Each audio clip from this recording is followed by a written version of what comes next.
feet. Let's get you cleaned up. I opened my eyes to find myself lying in a dusty hospital bed, the white bulbs above me bleaching the color from the surrounding area. I remembered traveling down hallways with Alice, but I didn't recall blacking out. However, I suppose it was to be expected with how much strain my body had been under. I scanned the room to find the woman slumped in a visitor's chair, fast asleep. Not wanting to disturb her, I sat up slowly and inspected my wounds. Bloody bandages covered my arms where lacerations had been made, and patches of gauze had been placed over the parts of my torso that hadn't been spared. You're awake. My head pivoted to Alice. I thought you were sleeping. This place has made me a pretty light sleeper. I held up my bandaged hand and smiled. I'm going to be very upset with you if you don't go back to med school when we get out. She laughed softly. You're lucky to be alive. With how bad some of those cuts were, I'm surprised she didn't hit something vital. How are you feeling? Surprising well, actually. Thank you, Alice. You saved my life. She nodded and brushed a strand of hair from her face but didn't speak. Did you carry me here? You blacked out pretty close by. I dragged you the rest of the way. Good thing there was a hospital room close by, huh? Well, it was actually a few floors above where I found you, but you managed pretty well up until then. How long have I been out for? About a day, I think. At least according to your watch beeps. I nodded, but then another question dawned on me. How long has it been since I last saw you? She pursed her lips and looked down to the floor. Probably around 2 months. I shot up so straight that it caused the cuts on my stomach to sting. 2 months? Oh my gosh, B, I need to... Alice hopped up and crossed over to me, placing a hand on my shoulder as I tried to stand from the bed. Joel, slow down. You lost a lot of blood. Your body is still recovering. I certainly didn't feel like I had sustained life-threatening injuries, but that was most likely just adrenaline. My mind was in full-blown panic mode, but I did my best to obey. I didn't want to think about how much might have happened in just the couple of months I had been away. From my room, I now knew that my friends would be all right with their injuries. But that didn't mean that they weren't suffering this whole time. On top of that, if anyone from the surface had given up hope and tried to come find us, a million horrible possibilities raced through my head, but Alice stopped them all at once. Your friends are okay. I mean, at least they're alive. I've been monitoring their rooms. I looked at her, confused, before my brain connected another thing she had said a bit ago. We had traveled several floors upward while I was bleeding out and practically unconscious. How are you doing that? How are you getting around so fast? The elevator, do you not remember riding it? No, I guess you were pretty out of it, she said, twirling her earring. There's an elevator in the middle of every floor. As far as I can tell, it and the rooms it connects to are the only places that the house can't move. The shaft goes all the way from the surface to the garage below. Even deeper than that, too. I remember seeing it down there when I was with... His name caught in my throat, and I looked past Alice to see the axe she had been wielding leaning against the wall. When he died, I was so mentally broken that I could hardly process the grief. That was all catching up now. Alice pieced together what I was thinking and sat on the bed next to me. I'm so sorry, Joel. I continued to stare at the weapon and did my best to hold back tears. He went out saving me. The house came to take me to my room and he attacked it with that axe. I think he hurt it pretty bad too. She nodded. When I found my way out of that place below, I came to look for you two. I figured you wouldn't leave without your friends. As I started walking, though, I found his body. Before she continued, she paused. I made a nice place for him. Well, as nice as it can be in here. I covered him up and decorated around him so it would be peaceful. At that, I couldn't contain my tears anymore. They were silent, though, undisturbed by violent sobs or gasps. Once I had taken a moment, I nodded. Thank you, Alice. That was very nice of you. I wish I could have been there. I can take you if you'd like. I shook my head. That's all right. I smiled with a slight chuckle. He'd probably be mad at me if I spent time doing that instead of trying to rescue my friends. Alice said nothing, but I could tell she understood. Ethan. I forced myself to say out loud. It nearly physically hurt as it swelled past the lump in my throat. But I needed to say it. I didn't want his name to be another one I was too afraid to speak. His optimism, his positivity, no matter how bad things got in the house above or below, Ethan was always dead set on keeping spirits high. Once, after we exiled Larry, he tried to cheer everyone up with a movie night. We didn't have TV, obviously, but that didn't stop him from reenacting several films from memory all by himself. Sure, it was cheesy, but watching him pretend to be both Jack and Rose from Titanic at the same time made it impossible not to smile. After a brief respite, I was immediately back to business. As hopeless as things had become, I felt more invigorated than ever. It was 1 part determination to finish the job I had started, and 2 parts pure rage toward the creature that had damned my friends and me. Since the night in the parking garage, the shattered fragments of my mind had been formulating a new plan. And now that those shards were back together, everything seemed so clear. It was going to be hard, but nothing so far had been easy, and I was somehow still alive. Although, according to Ethan's dream, that might not be the case for too much longer. But he also said that he had changed some of his dreams. I was betting on that single fact alone. I wanted to get up and moving, but Alice wouldn't allow it, telling me that I at least needed 1 more day of rest before we continued. I begrudgingly agreed, but to make me feel better, she began to fill me in on all the details she had learned since she had escaped. According to her, once she had gotten out of the house's lower depths and found Ethan's body, she had assumed the worst for me. She knew that if I had gotten taken, no one else would be coming back up for our group. "Why didn't you just leave? You must have seen the exit," I asked her. She fidgeted with the ear of a stuffed bunny in her coat pocket. "I didn't want you all to end up like my friends," she responded. Moving forward, she followed a blood trail that had been left when the Sarah creature had taken me. She found that it led to the only door out of the garage. Knowing better than to go in, she propped the door open with one of her stuffed animals and decided to come back. That's when she found the elevator. Apparently, it was the only other way out of the garage and, to her surprise, the key to moving to any floor of the house. There's a number pad inside. When I stepped in, the display said the parking lot was floor 878, so I started punching in numbers higher than that. Whatever floor I typed in, it would take me there. "You never tired going lower?" Alice's face went ghost white as she struggled to muster a response. "I did once out of curiosity, but I never left the elevator once the doors opened." "Why? What's down there?" She shook her head. "Let's just say the house looks less like a house after floor 880. I didn't push the topic any further. From there, she set to work looking for answers. She discovered a few rooms that were actually occupied, but found that they tended not to move. It seemed the house had no need to shift its traps once the prey had been caught. "I don't know why it does it," Alice commented. "I don't understand what it's gaining from all of this." Before it attacked Ethan and me after we all split up, it said something to us. That it smelled me below and was salivating at the thought of having me. I told her. I couldn't help but think of Venus flytraps, the way they baited their prey into their mouths and snapped shut, locking them inside to be digested slowly. I think it's feeding on us, the people it captures. I felt weird in my room, like my soul was being worn down through my pain. This whole place is like one big stomach. We both shuddered at the thought. I asked her about the rooms she knew of, seeing if she had found any matching Daniel's room or anything that might be B's. She had what seemed like a match for Daniel. Floor 693.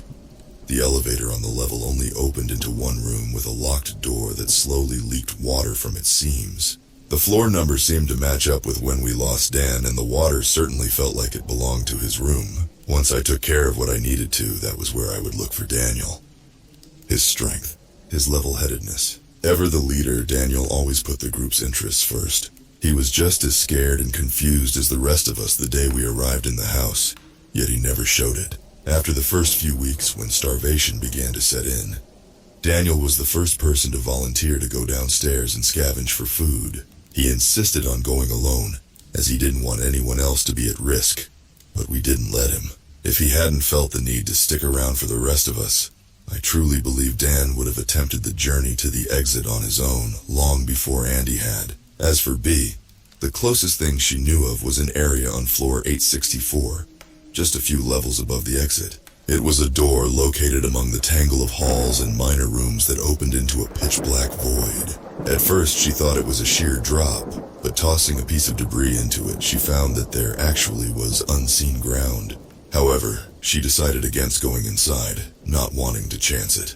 She returned a few times after to find that the door never moved though, meaning it was most likely holding someone. If B fell into a dark void, she probably ended up there. I now had two headings. There were more rooms too, she told me. People who must have been here long before our groups, being slowly drained year by year since their arrival. Most of them were tormented by some sort of creature or creatures. Others were trapped alone to suffer in a specific environment. One particular room she described caught my attention. A television set for a kids' TV show. A man was trapped, living among horrific puppets and mascots. It seemed that I hadn't witnessed Larry's final moments after all. However, I wasn't sure if that was a fact I was happy about anymore. Interestingly enough, though, Alice told me the man didn't have a scratch on him when I asked. My last moments of witnessing him saw Larry getting eaten alive. How could the house keep you alive even through that? Alice only observed them when she was able, but never dared to try and enter herself. She didn't want to risk getting trapped or killed before she could find an escape for the rest of us. Speaking of which, how did you get out of your room? She asked me. Partially thanks to you. I'm sure the door would have been locked had you not propped it open. But initially the house had let my creature out to find me. I figured if it could get out once, it could get out again, and somehow it was able to bring me with it. Strange, I wonder if they all have that ability. It's possible. The creature I was trapped with called the house her father. Maybe they're a part of its form in some way. Alice shook her head and began running over the new information when I had a thought. Wait, if you've been roaming the house for so long, how has it not caught you? She sat up and without a word grabbed the axe, then pressed the head against the wall. She dragged it across the surface, crumbling away at the old sheetrock. I stared, surprised. Is that new? She nodded. I don't know how or when, but I think I've somehow become like Ethan was. One day I just accidentally dropped the axe and dented the floor. That's when I realized. So you can hurt the house? Like Ethan could? I think so, yes. It might have something to do with me being missing for so long. If Ethan wasn't supposed to be here at all, and that's why he was able to damage things, maybe the house loosened its hold on me after it thought I was dead. Now I'm like he was. That's why it hasn't noticed me running around either. I nodded. Maybe. That would make sense. As we finished the conversation, Alice wrapped the last part of a fresh bandage around my hand, and then placed a pin to hold it in place. There you go. These ones should last a lot longer since the cuts have been sealed. Surprisingly well, actually. There's barely even a scar. They must have been very precise incisions to close up so soon. Just take it easy on them. I shook my head yes as convincingly as I could, but I knew they would probably split again before the day was over. Now that I was feeling better, it was time to move, and the rest of my afternoon wasn't going to go well. Thank you, Alice. Again, I said. She avoided eye contact as she usually did and nodded. I couldn't help but feel sad for her. She was clearly carrying something heavy to have gone through all of this and still be so humble. Oh, she suddenly grunted. I almost forgot. Here, she said, grabbing an item sitting on the table next to my bed. This fell out of your belt when I was dragging you here. I didn't want you to roll over it, so I just left it. Before she could finish, I grabbed the item and jammed it into my belt behind my jacket. What fell out? I didn't have anything tucked in my belt, I said, plainly as possible. She looked at me baffled, but I made a face at her that urged her to roll with it. She clearly didn't understand, but went along anyways. I felt bad for being so abrupt and rude, but I couldn't have us talking aloud about it for even a second. Now that I was free, the house could be watching us from anywhere, and it couldn't know about what I had in my belt. I instantly changed the subject, trying not to think about it. Thinking about it was just as dangerous. I know you've already done so much for us, Alice, but could you take me to the floor that might have B? I need to know if she's all right. Oh, of course. Are you sure you're ready? I never really am, but unfortunately, I don't think I have time to change that fact. Alice nodded, and together we stood, gathered up our belongings, and began making our way down the liminal halls of the house once again. It was strange to admit, but I had actually missed the quiet ambiance of the dark corridors. No matter how dangerous they were, it reminded me of a time long ago when we had first set out. I had been so full of determination and vigor then, surrounded by people I loved. Now I was alone and tired, so ready to rest. At least the familiar setting kept that ember barely kindled, reminding me of how far I had come. Just a little further now. Finding the elevator again was easy, as all we had to do was follow the trail of blood that led straight to it. It was broken in some places from minor rooms shifting, but that didn't matter, according to Alice. Like she said, the lift was always in the center of every floor, so as long as you kept a general idea of where you were after stepping out, and so long as you didn't find yourself in a room as it shifted, you could get back to it relatively easy. Alice pushed the button to the side of the plain metal door, and it lit up with a dim yellow glow. A rattling whir came from the other side before a chime sounded, and the doors slowly slid open to reveal a plain box composed of metal paneling and mirrors. She stepped inside first, then turned to me. "Come on in." I listened and spoke as I did. "I can't believe we never ran into this thing once in all the time we were traveling through. I've thought about that too with my group. We never saw it either. I think the house probably kept us as far away from it as possible as it watched us. Now that it doesn't know we're here, the rooms aren't shifting us away from it."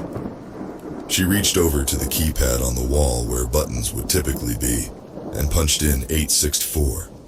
After a second, the doors closed, and I felt the elevator begin to glide upward. "How high does this thing go?" "All the way up to the floor below the first basement. Floor 1. It's the one before the big staircase to the top. I tried to go up there to contact your group, but the curator has practically been living on that floor. It's been acting different lately, not as aggressive. It got hurt pretty bad that night Ethan and I got attacked in the garage. It's probably still recovering." The doors opened once again, and the two of us stepped out. In a few moments, we had just traveled what would have taken weeks to travel by foot. I couldn't help but laugh at the thought. This house really was out to get us at every turn. The room isn't too far from the elevator. About an hour walk maybe, depending on how the rooms are laid out today. She pulled a small notebook out of her jacket and flipped through some pages before looking to a door on her right. "This way." I began moving through the colossal labyrinth, following Alice's lead as she went. It seemed she too had mapped out parts of the house in a notebook. However, unlike myself, her map was in steps in specific directions from the elevator. This was a better idea, as even if rooms around you were different, you would still know how far you were from a certain destination and which direction to go. Much more time-consuming, for sure. However, what else was there to spend your time on in this prison? We reached the door in a little under Alice's estimated time. It was located at the end of a long movie theater hallway. A simple black door that usually would swing open into one of the showrooms. Now it peered only into a dark abyss, just as she had said. A popcorn bucket sat a distance into the room, resting on nothingness, presumably the debris she had mentioned. I turned to Alice. "Wait here, I'm going inside." She shook her head. "I'll come with you. There's no sense in you going in alone, especially not when you're injured." "I'm fine now. I can't even feel the cuts anymore." She gave me a skeptical look but said nothing, so I finally caved. "All right, fine. We don't have time to debate." I held on to the doorway just in case, then slowly stuck my foot into the room. Just like the popcorn bucket had found ground to rest on. I moved in entirely, and Alice followed after latching the door open behind us. Instantly, my senses went wild trying to figure out the room. There were no sounds of footsteps below us, no smells that I could distinguish, and other than the open door behind us, no landmarks to know just how big or small the area was. We crept forward cautiously and carefully, keeping vigilant for anything else that might be in here with us. But it truly seemed empty. Pure lonely emptiness. At least it seemed that way until we spotted a tiny speck of color lying far in the distance. It wasn't much, but against the blackness, it stuck out like a flare in the night. It was hard to recognize, but I thought about her so much that I could tell it was her even if I could only see her hair color. "Bee!" I cried out as I took off running, Alice following behind. Slowly her form grew into view, and I had never been so relieved to see someone in my whole life. She lay sprawled out on the floor as if she hadn't moved since she fell. The hole in her stomach where she had been impaled was still present, leaking a pool of blood around her that had soaked into nearly every inch of her clothes. Her expression was blank and distant as she stared up at the nothingness around her. I called out again as I approached. "Bee, oh my gosh, I'm so glad it's you!" I dropped to my knees next to her with no regard for the blood soaking into my pants, and she weakly turned to me. "J. Joel?" "Yeah, Bee, it's me," I said, caressing her face with tears of joy filling my eyes. "I'm so glad you're alive. I thought I had lost you." "Am I alive? It's so dark I can't tell," she muttered. She was clearly out of it as I had been. "Yes, you are. It's gonna be okay. I'm here now. I'm going to get you out of here." "Here," she said, pondering the thought. "I don't know where here is. It's so dark." My heart ached as I watched her try to form thoughts. I wanted nothing more than to pick her up and carry her out of this place to safety, but I knew that wasn't an option right now. The house still had its hold on her. I wiped the tears from my eyes before speaking again. "Just hang in there for a little longer, okay, Bee? I'm going to fix this. I stopped myself before I could say it. It was a dangerous word, one I had spoken to too many people before letting them down. Andy, Dan, Ethan. Even if I hadn't said it verbally, it had always been implied. "I promise we'll go for the exit together. I promise I'll find a way to get you out of this room with us. I promise I won't let anything happen to you. I promise. I'll do my best," I told Bee as I leaned over and placed my lips on her forehead. I suddenly felt a weak arm wrap around my back. "Joel," she whispered, "I love you." My heart froze in my chest, and tears returned to my eyes as I tightly gripped a handful of her hair, not wanting to let go. I knew I had to, though. There was work to be done. Her kindness, her selflessness. Bee always made it a point to get a conversation in with everyone in the house at least once a day. Even Larry. She did this to make everyone feel seen, that they were just as important as anyone else. Such a simple act went a long way in keeping everyone grounded. Anytime you'd think to yourself, what's even the point? I'm a nobody destined to die here. You always had to remind yourself, Bee doesn't think so. She'll be around tomorrow to tell me so. One time in a basket drop, we found this small plastic dolphin. Bee ended up with it and slipped it into my pocket when I wasn't paying attention. I found it later, which started a back and forth of us secretly putting this toy into the other's possession. Whenever I felt particularly upset or hopeless, I would just randomly check my pocket to see if Bee had made a move. Every time without fail, it was there waiting for me. Alice and I stepped out of the room but left the door open just in case Bee had a miracle happen like I did. Are you okay? Yeah, I will be. I hate seeing her like that, but knowing she's all right is what really matters. Alice nodded, and we fell into silence as I prepared myself for things to come. I was free of my room. I knew where Bee was. I knew where to find Daniel. There was only one thing left to do. Alice, can I ask one more favor of you? This is the last one, I swear. She stood up straight and nodded, brushing the hair from her face. I need you to go back to the elevator and ride it up to the top. Get back to the safe rooms, tell my group that we found the exit and wait for me there. What? She said, prematurely ending my request. What are you going to do? Why wouldn't you come with me? Because there's still something I need to do. I think it will set everyone trapped here free. She looked at me skeptically, concerned. What are you saying? I drew in a deep breath, steadying myself mentally. Once I said it out loud, I knew the gravity of my plan was going to finally set in. I need to kill the house. Alice stared for a moment, her mouth parted as if to say something, but no words came out. Joel, I know you're upset about your friend and Ethan, but that's insane. Whatever that thing is far beyond our understanding. How would you even attempt to kill it? I told you Ethan had injured it, remember? If I can get close enough to it, I think I can finish it off. Well, if that's the plan, then there's no way I'll let you fight it alone. That's too dangerous. You'll get yourself killed. Ethan's words about his dreams echoed in my head, but I ignored them. No, Alice, please, this isn't your fight. Yes, it is. It took just as much from me as it did from you. I know, but what, Joel? What should I tell your group when I get up there? All of your friends are either dead or dying, and the only one who isn't just went to fight a demon. Possibly the devil himself? I hadn't seen Alice like this yet. Her expression looked desperate and upset, but it wasn't anger, it was fear. I could tell that she was so tired of losing. She noticed that I hadn't said something for a beat, and jerked her gaze away, embarrassed by her outburst. I slowly stepped toward her. Alice, I don't know what happened to you during your time here. I don't know what you did to end up here either, but I thought for a moment. I don't know what you think you still need to atone for, but you've paid for it all, Alice. Over a decade of your life has been spent trapped here, and this place is as close to hell as I can imagine.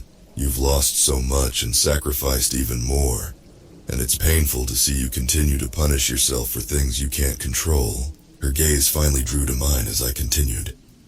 It is dangerous, and that's why I want you to go. You don't deserve any more pain. You deserve to make it out of here.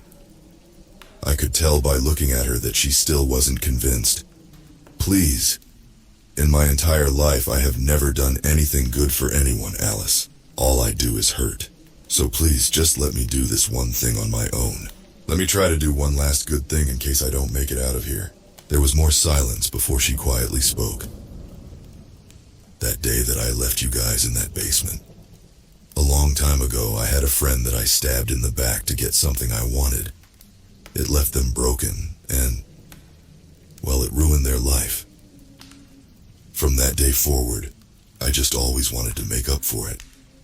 No matter how much I gave up, though, it never healed. No amount of selflessness ever made the pain go away. When I got here, I thought giving my life would be enough, but I should have known that was wishful thinking. The house wouldn't even let me die. Just watch everyone around me suffer that fate. Her eyes held pain that danced as memories flickered through her mind. Finally, she lifted them from the ground to my face. But that day I ran off.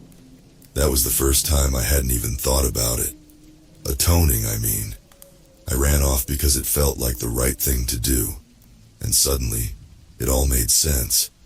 It was like this weight was lifted, and I finally, for the first time in years, felt free. I was terrified as I ran, but I felt free. Because all those selfless acts before were just to make me feel better, whether I wanted to admit it or not. But not when I helped you two. For once, I helped because getting you back to your group was the right thing to do. I stared at her, trying to understand what she was trying to tell me, but I never figured it out before she spoke again. What's your plan, Joel? I told you I'm going to try to kill it. Once I do, I'll come back up for you and the others so we can get out of here. But you're not like Ethan was. What if you can't hurt it? That's why I need to stay, Joel. I can help. That's exactly why I need you to go, Alice. If I can't kill it and don't make it back, I'm going to need you to get my friends out safely. The house will know you're trying to leave with them, and it'll attempt to stop you. If it turns out that I can't hurt it even while it's injured, there'd be no way for me to protect the others. I need you to be there to get them out safely. You keep talking like this is a suicide mission, Joel. It's not. I swear, I'm just trying to be safe about this. She studied me for a long time, running the numbers in her head. I could see that she really didn't like this plan, yet her empathy won out. Okay, I'll go. Thank you. Thank you so much. But you better make it back, okay? I will, but if I don't, wait a day. If I'm still not back, get everyone out. How am I going to get up there anyway? The curator is blocking the door, remember? Don't worry about that. I'll draw it down here when you're heading back up. When you reach the door, knock 3 times, wait 2 seconds, then knock once. It's a secret code that only my group knows. It'll help them trust you.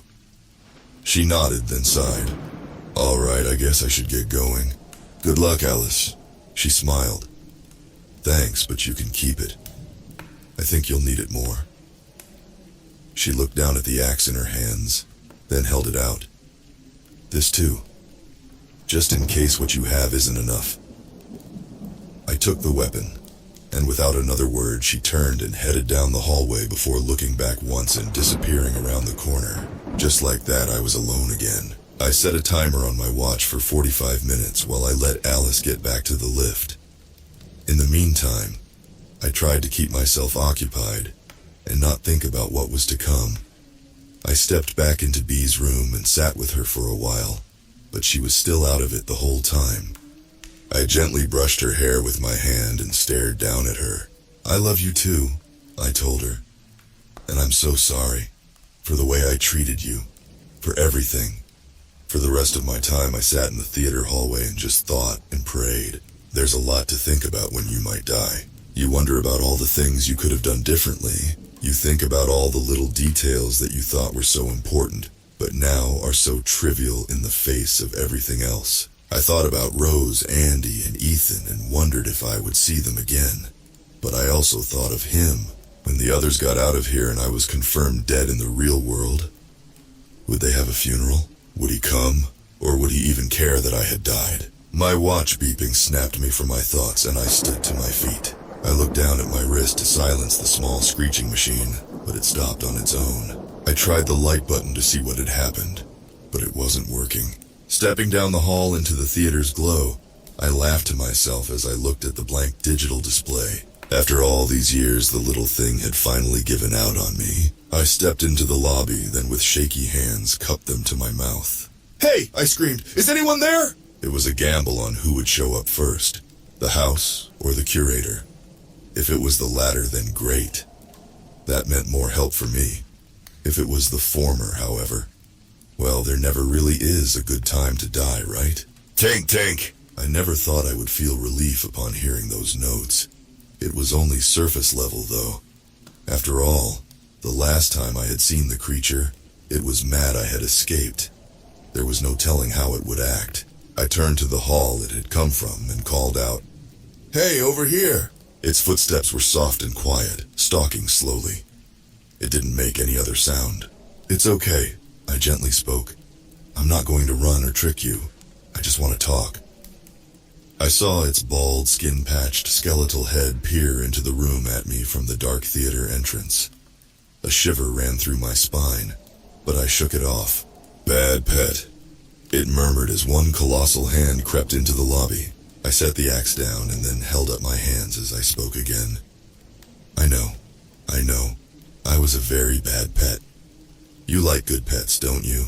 It tilted its head to the side as if listening but continued moving forward toward me. Ethan was a good pet, but the house it killed him.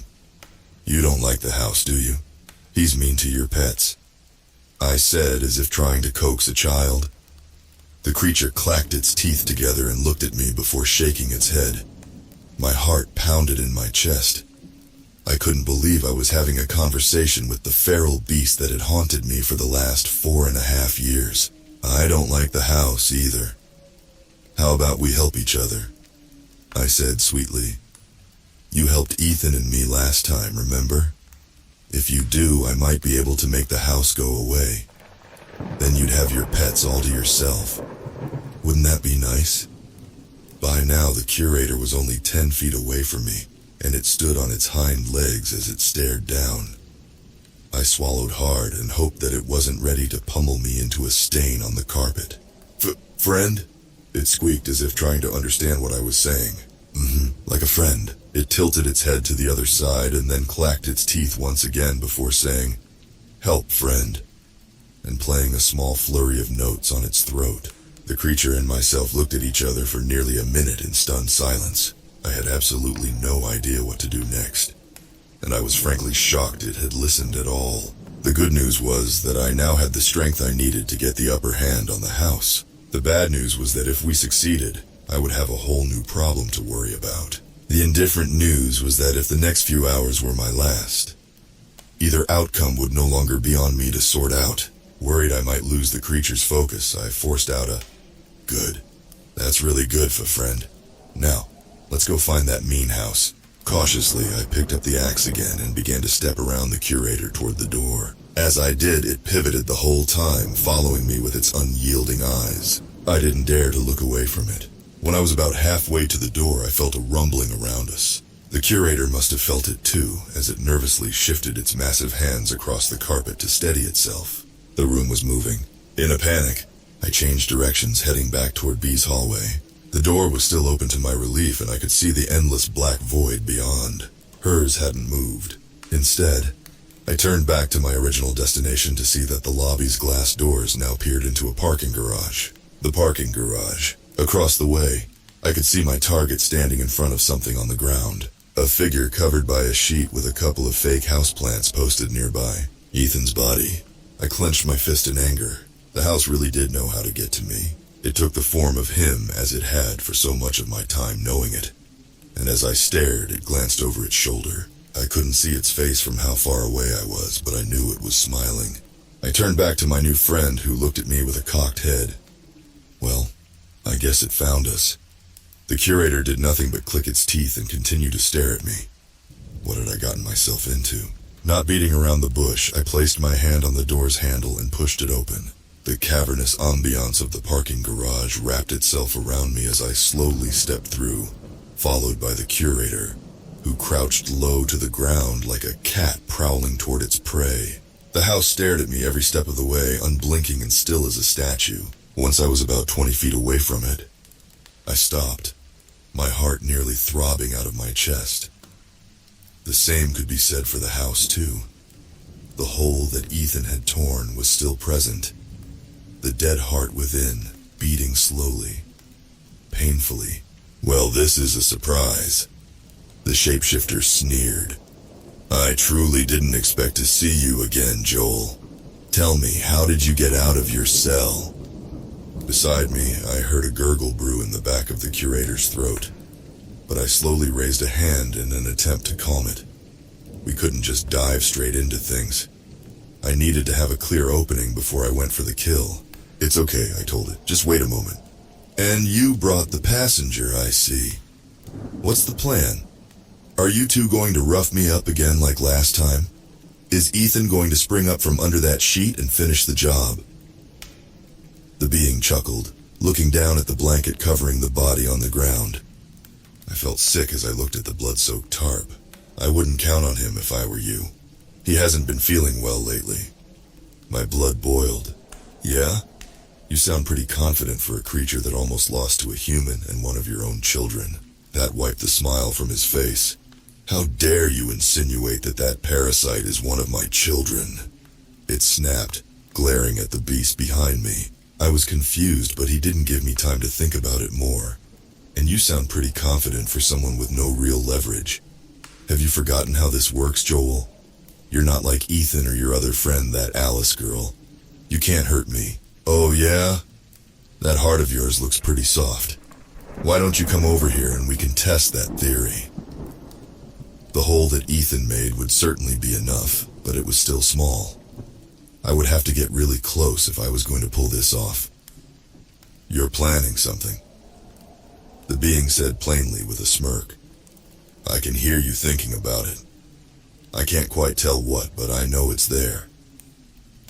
"Don't think about it! Don't think about it!" I chanted over and over again in my mind.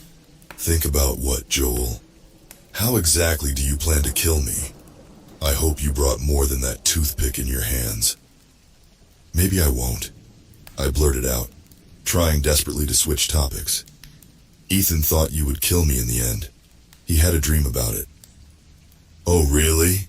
The house purred, clearly intrigued. It took a few steps toward me, then spoke again. And what do you think of that? I'm not sure yet. I guess we'll find out soon enough. The house laughed with genuine amusement. Joel, I must say you have certainly been entertaining to witness. Time and time again, you act so sure of yourself, yet it never fails to blow up in your face. As it spoke, it once again stepped closer. You do the same. You act like you're some god, yet you keep getting humbled by us. We found the exit. We wounded you physically. Heck, I was in your clutches, and you couldn't even keep me there. It didn't like that response. Maybe you did, Joel. That doesn't mean I can't put you back. Although this time you'd be all alone, trapped with no company. That would even be worse than before, wouldn't it? My confidence wavered a bit. At the end of the day, that's what scares you the most, isn't it? It's not losing people. It's not the idea that you're a bad person. Sure, those keep you awake at night, but it all boils down to one thing. You're scared of ending up alone, and you're scared that you'll cause it. That's why you fight to save your friends. That's why you don't want anyone to die on your watch. It's all rooted in that one selfish notion that you'll have them around to numb the pain. I knew that now wasn't the time to let his words affect me, but he always knew exactly what to say to get under my skin. Maybe I was letting myself get distracted, but I had to ask, even if it yielded no answer. It was a question that had burned in my mind for a long time. What are you? The house smiled. Oh, Joel, you should know. You helped to raise me, to build me, you and everyone else. You humans are such complex things.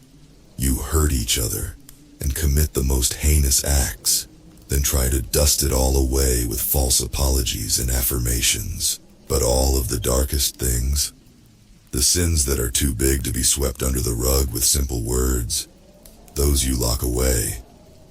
You see, everyone is so content to acknowledge their guilt and try to move on from it. But no one is actually willing to confront it, make amends for it. Instead, you bury it deep down in the void of your mind, contained in neat little rooms, whose doors you never open. Meanwhile, inside, those memories are screaming out, begging to be released. The house began pacing toward me in an inhuman and jerky way, as its form shifted between various faces. Some I knew, some I didn't.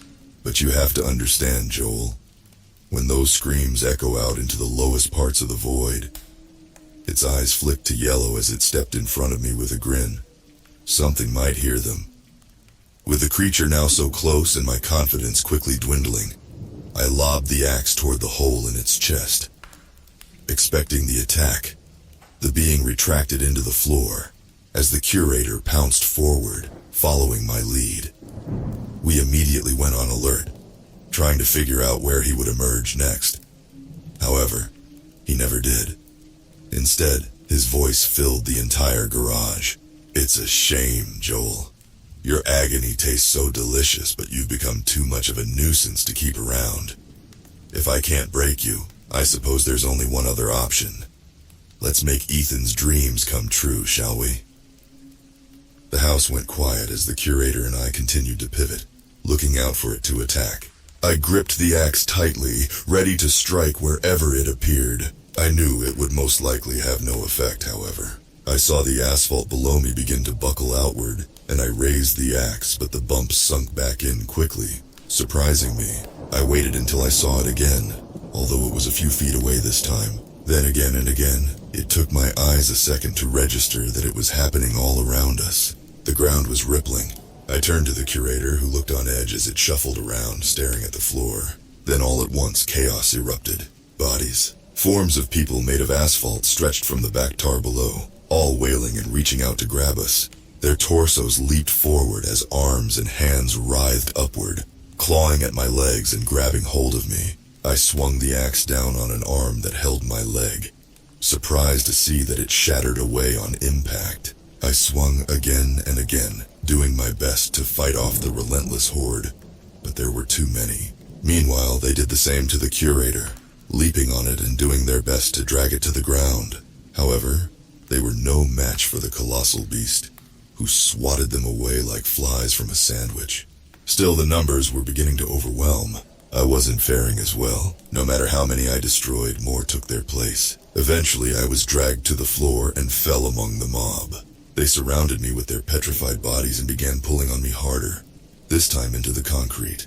I let out a cry of pain as I felt my bones try to forcefully pass through the solid ground to no avail. The curator heard me and turned to see my predicament, then rushed forward, batting away my assailants and scooping me up with one giant hand.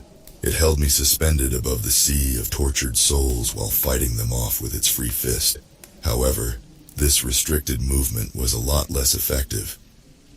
I tried to assist by swinging my axe below, but the jerky movement of the beast that held me made it impossible to aim. I could tell the curator was starting to gauge the futility of the situation, as its head looked frantically around the room. Every inch of the asphalt was writhing with the mass of shadowy figures. There was nowhere safe. Nowhere except for... The creature from downstairs bounded forward over the field of grabbing hands and threw me down on the roof of a nearby car before turning back to fight off the horde below. I got to my feet and looked around at the figures now desperately trying to scale the vehicle. Luckily, they couldn't get past their stomachs before an unseen force dragged them back under. Suddenly, out of my peripheral, I saw a figure rise up higher than the rest, making it above the top of the car. I spun around and swung the axe, but I might as well have hit a brick wall. The house glared at me with B's smile. "Hey, Joel!" It taunted before lunging forward. It pinned me against the car's roof with its unfathomable strength, and I nearly dropped the axe from impact. It was certainly close enough now, but there was no way I could attack with my arms pinned the way they were. I was helpless. What? Did you think I hadn't learned from last time? That beast may be nothing but a parasitic savage, but I'll give it one thing. It sure puts up a fight. I struggled, but he only pressed against me harder. What do you think of my team? Quite a lot of them, huh? Take a good look, Joel. Every single figure you see used to be like you. Full of hope, eager for an escape. Yet when it came down to it, they just weren't strong enough to make it through. You'll join them soon enough. Around me, the cries of the grasping souls suddenly made morbid sense. They were screams of pain and agony, sadness and despair. The noise of voices who had come so far only to meet an eternal end right at the last second. Was it all worth it, Joel? All that time spent traveling, all that pain and loss? Knowing now that it was all in vain? Nobody gets out of here. Nobody leaves. This is how every one of your journeys has ended. And this is how every journey will end. I wriggled my head back and looked at the curator. I could tell it was quickly growing tired and being overrun, its skin being torn from its skeleton. "Help!" I called to it. The monster perked up and tried to charge back over, but it was quickly pulled to the ground before it could get far. Thankfully, though, its arms were very long. It swung its Goliath limb toward the house, catching its shoulder and knocking one of my arms free. I quickly reached up and plunged my hand into its chest, grabbing hold of the being's undead heart. I squeezed with all my might, and the thing screamed in pure agony as it recoiled off of me, its body rippling through several forms. Confidence flooded me as my suspicions were confirmed. Its body was just a shell. That part of it I could hurt. My hand was almost caught in the hole as I tried to pull it out from the creature's spasms, but I managed to break it loose. Then, with all my might, I grabbed the axe, raised it high, and brought it down hard into the house's chest.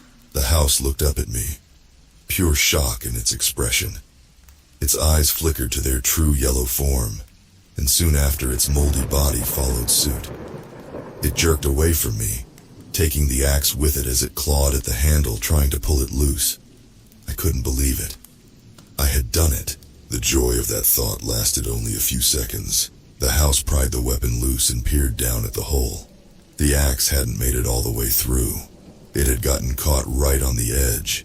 He looked at me, this time with no smugness, no pride, just pure rage.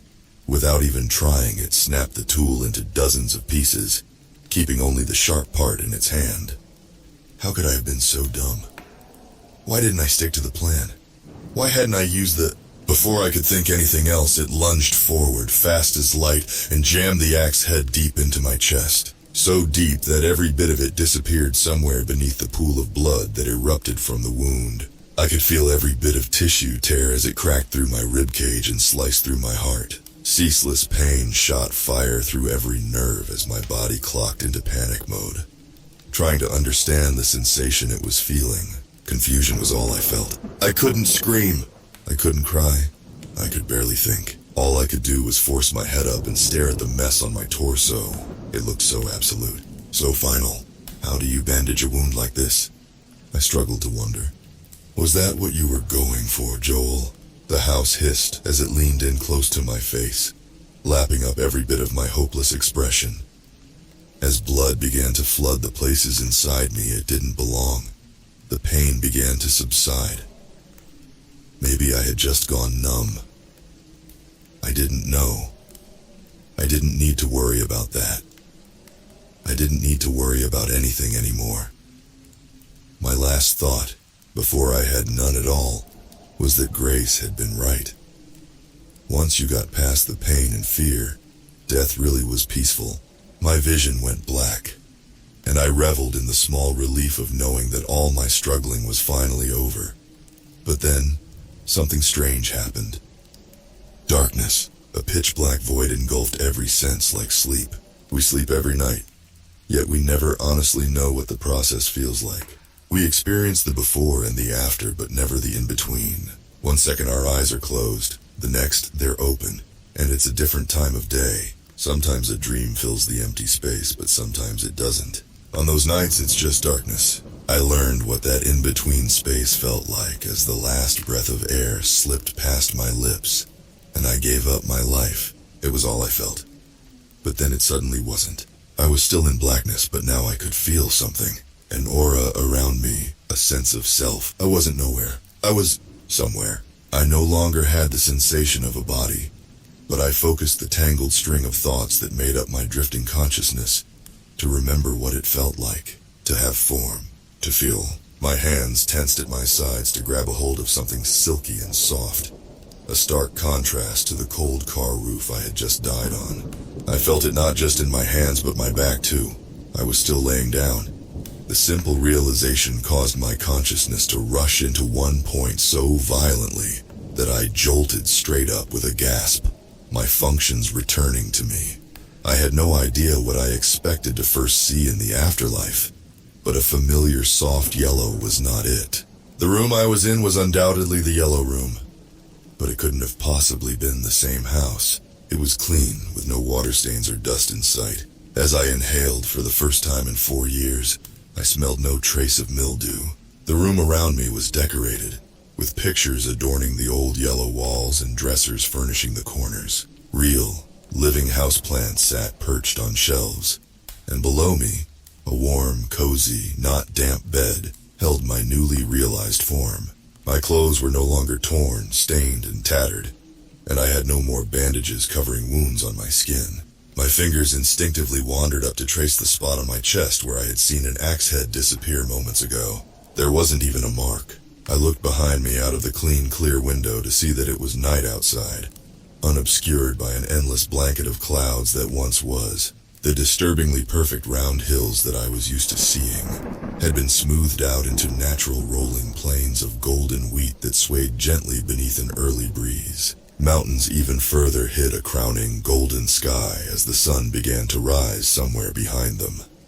The sight beckoned me forward with a warmth in my chest unlike anything I had ever seen, and I wanted nothing more than to answer it. I stood. As I went for the door to the kitchen, I stopped, turning around out of morbid curiosity. The entrance to the basement stood waiting for me. The door where the thing from downstairs lived. The door that contained the true horrors of the house. Slowly, I stepped toward it and turned the handle. Only a closet full of spare blankets and pillows greeted me. As I stepped into the kitchen, I found that it too was decorated like the yellow room. The whole house was. Warm colors and pleasant decorations blanketed the area. And though I had spent so many miserable years in the layout of these same rooms, in that moment, all I could feel was comfort. Security. It wasn't the same place I had come from. It had to be somewhere far, far apart. As I passed the elegant dining room down the hall to the bedroom, I spotted something through the living room doorway.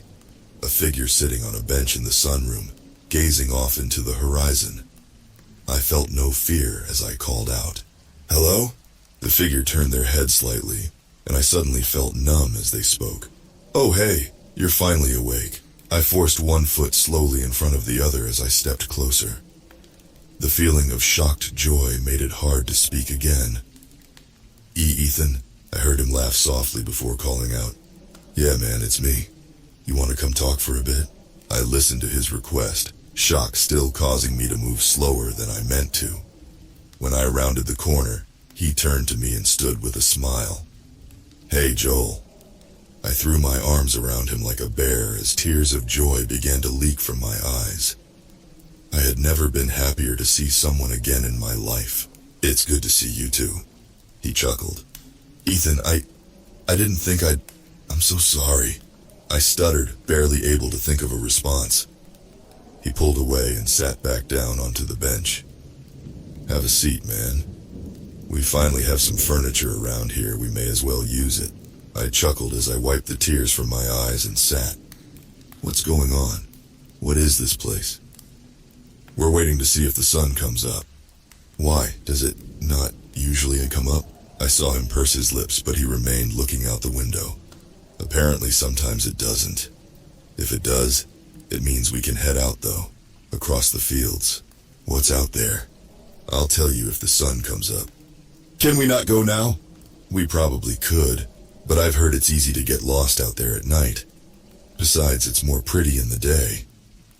"You've already seen it come up?" He turned to me with a smile. "Oh man, Joel, just wait till you see it. The sunrises on Earth were beautiful, but this is just something else." I smirked. "I guess dying made you more cryptic, huh?" "Well, there's some things you just won't understand until you see the sun come up for yourself." "Why haven't you gone out already?" "I wanted to wait for you. I figured we could go together." I didn't understand what he meant by anything he was saying, but the statement still made me smile. "Thanks, buddy." We sat in silence for a beat before I spoke again. "I guess you were right." "Right about what?" "Your dream. The house really did get me in the end." Ethan shifted his glance away from me and nodded, then spoke. "Hey now, I wouldn't count yourself out just yet. There's still time before sunrise. Who knows what could happen?" "What, are you saying I might not be dead?" "Maybe not yet. I don't know, man. It sunk an axe right through my heart. I don't think I'm getting back up from that." "Was it the same axe that I almost killed it with?" "Yeah." "Dang, that's kind of ironic, isn't it?" "Yeah, it is, isn't it?" We both laughed, and after it faded I spoke again, this time more sorrowfully. "I'm sorry, man. About everything." "Joel, you don't need to apologize for anything." "Yes, I do. I wasn't a good friend to you, Ethan, and you certainly didn't deserve to die trying to save me. It was my choice, and besides, I would have died somewhere down the line anyways. Better to go out as a hero, right?" He smirked. I snickered, but quickly fell back into my serious tone. I was dodging around my biggest fault. "B, too," I said. He perked up at that. "I'm sorry about B. I knew you liked her, and I could tell it hurt you that that was selfish of me to do. Really selfish. It's okay, man. I know you had stuff you were trying to figure out. We've all done stupid things. None of that matters anymore. And besides, at the end of the day, it's up to B who she has feelings for. I should have changed them back then, though. Now all of that is just unresolved, you know?" Ethan nodded but said nothing. I could tell he was thinking of a response. You remember when I told you and Alice I bullied a kid back in school? When you guys were trying to tell me I didn't belong in the house? Yeah? That same kid ended up killing himself. Oh my God. Yeah, I know. That's awful, right? And when I heard, I felt sick for months. I barely ate. I hardly went out. I just isolated myself from things for a while. But once I began to get over it, you know what I did? What? I just rejoined my friends and we found somebody new to pick on. Because while I felt awful that I had ruined someone's life with torment, it felt worse that I might be on the other end of that. Alone with no friends. So I stayed where I knew I wouldn't fall to that level. Tried to ignore what had happened last time and call it an unfortunate circumstance. But the problem is that you can't hide from that stuff. It becomes a part of you, and you're going to drag it around whether you like it or not. What happened after that? I kept being a jerk for a long time, tagging along like a henchman in this group of just awful people. But I started to realize that I hated it. I always had. Looking back, whenever we'd walk away from leaving someone hurt or abused, I always felt guilty. I knew it made me a bad person, but I thought that by acknowledging that, I was somehow better for it, that it made me exempt from the pain I was inflicting on others. It wasn't until one day that we made this one guy cry that I broke, watching a fully grown person break down like that. All I could think about was the classmate who killed himself. How truly sad he must have been. How desperate I had made him. Telling myself that I knew I was a bad person only stopped me from changing. If that's all you admit, then you feel like you don't have any work to do. I'm bad. That's why I do these things. There has to be an and there. I'm a bad person, and I need to change. So what did you do? I changed. I cut off my friends. Started standing up for people, even if it meant I got put down sometimes. I went back and apologized to all the people I had hurt. Some forgave me, some didn't. But that was okay. I didn't deserve forgiveness after what I had done. But they still deserved an apology. Did it make the guilt go away? No. Heck no. I still look back on what happened to that classmate and want to throw up, but it helped me to stop running from it. To stop fearing it. I knew that I would never make a mistake like that again, and it was the most liberating feeling of my life. If we always run from the worst parts of ourselves, the second we slow down to catch our breath, it'll come slamming right back into us. I looked away from Ethan to the floor and took a deep breath, not sure of what to say. Tears formed in my eyes as only one sentence came to mind. Don't feel guilty. Don't feel guilty. That's the last thing Andy said to me. I lifted my head and laughed softly. Ethan, that's the key to the house. She wasn't just telling me that because she knew I'd blame myself for her death. She was telling me because she had figured it out. The house can't get to you if you have nothing it can use. Well, I'll be. Would have been nice to know when we were alive, huh? Yeah, Ethan chuckled. It would have. He put an arm on my shoulder as we sat waiting for a bit longer. The golden glow from the sun beyond the mountains didn't seem to be moving at all. And I was beginning to wonder how long it would take. So this place, it looks like the house? Ethan nodded. I think the house we know was never meant to be that way. I think it might have been like this at one point. Then that creature showed up and must have done something. So what is it? This place, I mean. I can't say I fully even know. Some sort of crossroads, I guess. I was about to see if he would elaborate on that when the sky began to grow darker. I looked to the window to see that the golden light behind the mountains was beginning to fade. I was worried for a moment until Ethan spoke. He said plainly, I guess it's not today. What? What do you mean? He turned to me and smiled. You got some time before your sun comes up, Joel. Are you saying I'm not dead yet? How? He shrugged. Who's to say? So what do I do? As I asked the question, I noticed a new glow filling the room. This one much more faint and coming from behind. I looked around the corner of the living room to see that the door in the back of the bedroom had light bursting from its seams. A warm, green light. An exit. I turned back to Ethan. You should get going. I'm sure you have a lot to get back to, he said with watery eyes and a smile. What about you? I said, tearing up myself. Are you going to have to walk alone now? It's all right, I have a lot to reflect on. Plus, I won't have you bombarding me with questions the whole way. I laughed, but it was short-lived. So this is it then? I'm afraid so. Don't worry though, I'll see you again, Joel, someday. We embraced one last time. Thank you, Ethan, for everything. I love you, Joel. I love you too, Ethan. We pulled away and looked at each other for a moment before wiping our eyes. Ethan smiled and retook a seat on the bench, and I smiled and rounded the corner into the living room. Each step I took felt hard, not wanting to leave my friend or the calling of the fields. As I entered the bedroom, the warm green glow produced a new pull, however, a more powerful one, the will to live. I stepped forward and took the handle. With a twist and a pull, the green light flooded the room, overwhelming every sense. I closed my eyes, but the light was so blinding that I could still see it through my eyelids. The warmth of it burned at my skin until it was numb, and before long, I was once again a string of thoughts floating in a vast void of nothing. That was until... Scree! The sharp shriek caused me to jolt back to consciousness. The warmth of the light was replaced by the feeling of the cold car hood behind me. I took a second to get reacquainted with the aching flesh that was my body. You've got to be kidding me. I sighed, slightly upset that everything was now again my problem.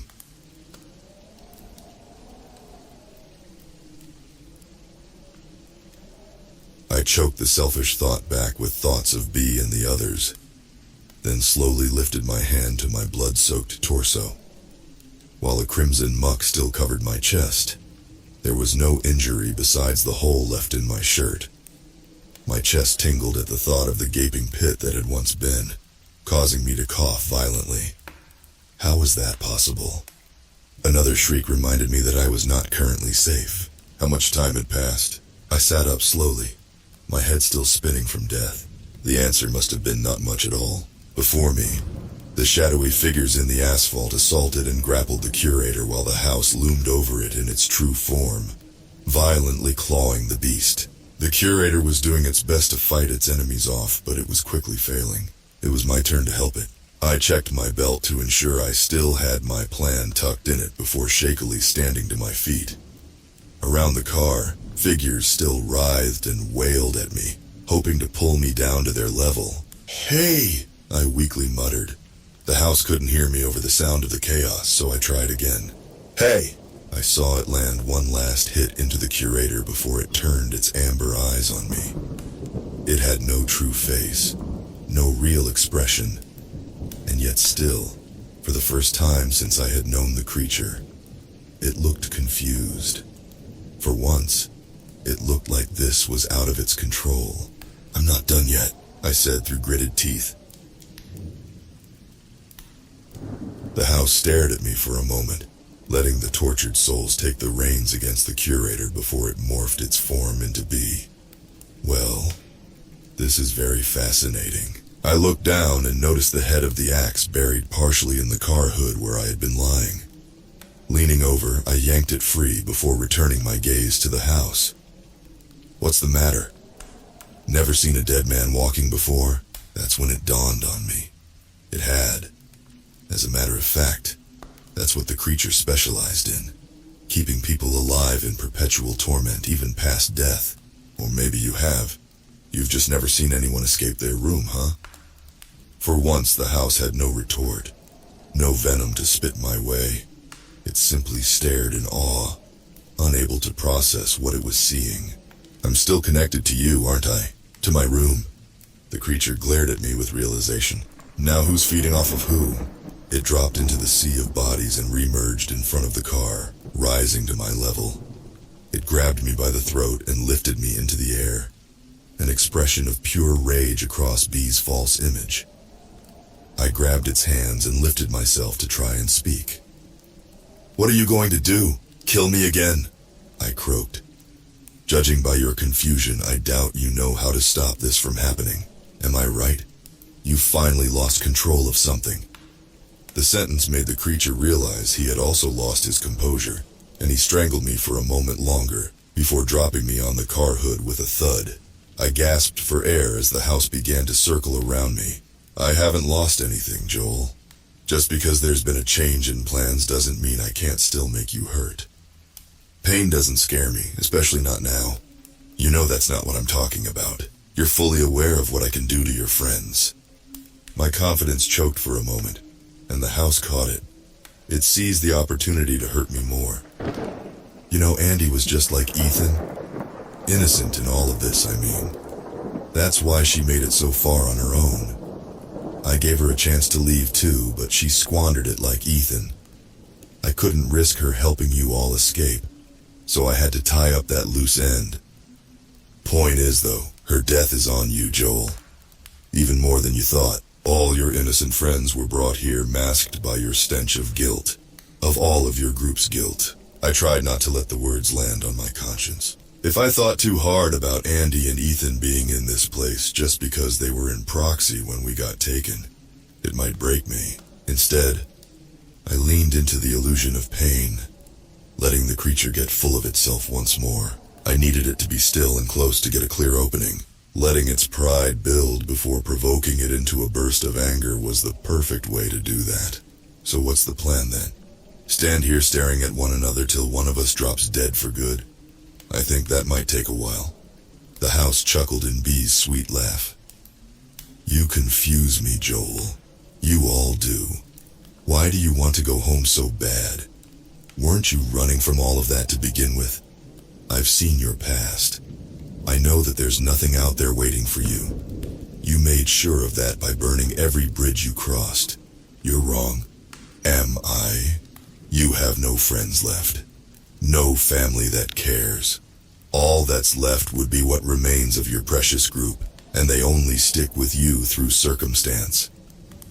Unfortunately, my eyes wavered for a moment, and the house noticed. You know it's true, don't you? And what about B? Even if you two make it out of here, how long do you think you'd last? Till you can squeeze all of the excitement out of having someone new to hold before you move on to the next woman you can manipulate. How do you think she would feel about Sarah? Would you even tell her? How long did you wait after Andy left before you filled her spot with B anyway? A month? 2 months? It wasn't like that. Of course it was. You're all like that, don't you see? The house shifted its form, morphing into the spitting image of Daniel. It physically hurt to see him again. It hurt more to hear him speak. A man who put work before his own family so often that he'd let his daughter drown before he missed a phone call from them. He shifted again, this time into Mark. A tied-down suburban dad who wanted excitement so bad he would break his marriage of 13 years just to get it. Larry's awful image appeared with an awful sentence to accompany it. A television executive that abused and mistreated his innocent little stars, then locked them into contracts that ate away their childhoods 1 year at a time. Once again, B appeared before me. I felt sick from seeing the faces of so many ghosts. A young girl who ran away from an abusive house, and not wanting to be slowed down, left her sister all alone to bear that weight by herself. The house changed one more time. This time into someone I could hardly stand to look at. He looked pathetic, his hair long and unkempt from non-stop travel. His frame was skeletal from a diet of nothing but preserved foods and packaged goods. But his face was the worst. Eyes that looked tired and innocent but hid so much guilt behind them. A boy who drove his girlfriend to kill herself. The house started in my own dreary voice. And unable to deal with the guilt, he slept with his best friend's girlfriend just so he could feel something again. I didn't respond. I just let myself take in the truth. Do you see what I mean now, Joel? You all do these horrible things for selfish motives, unaware of the lives you ruin in the process. The world is better off without you. No one will miss you. No one will wonder where you went.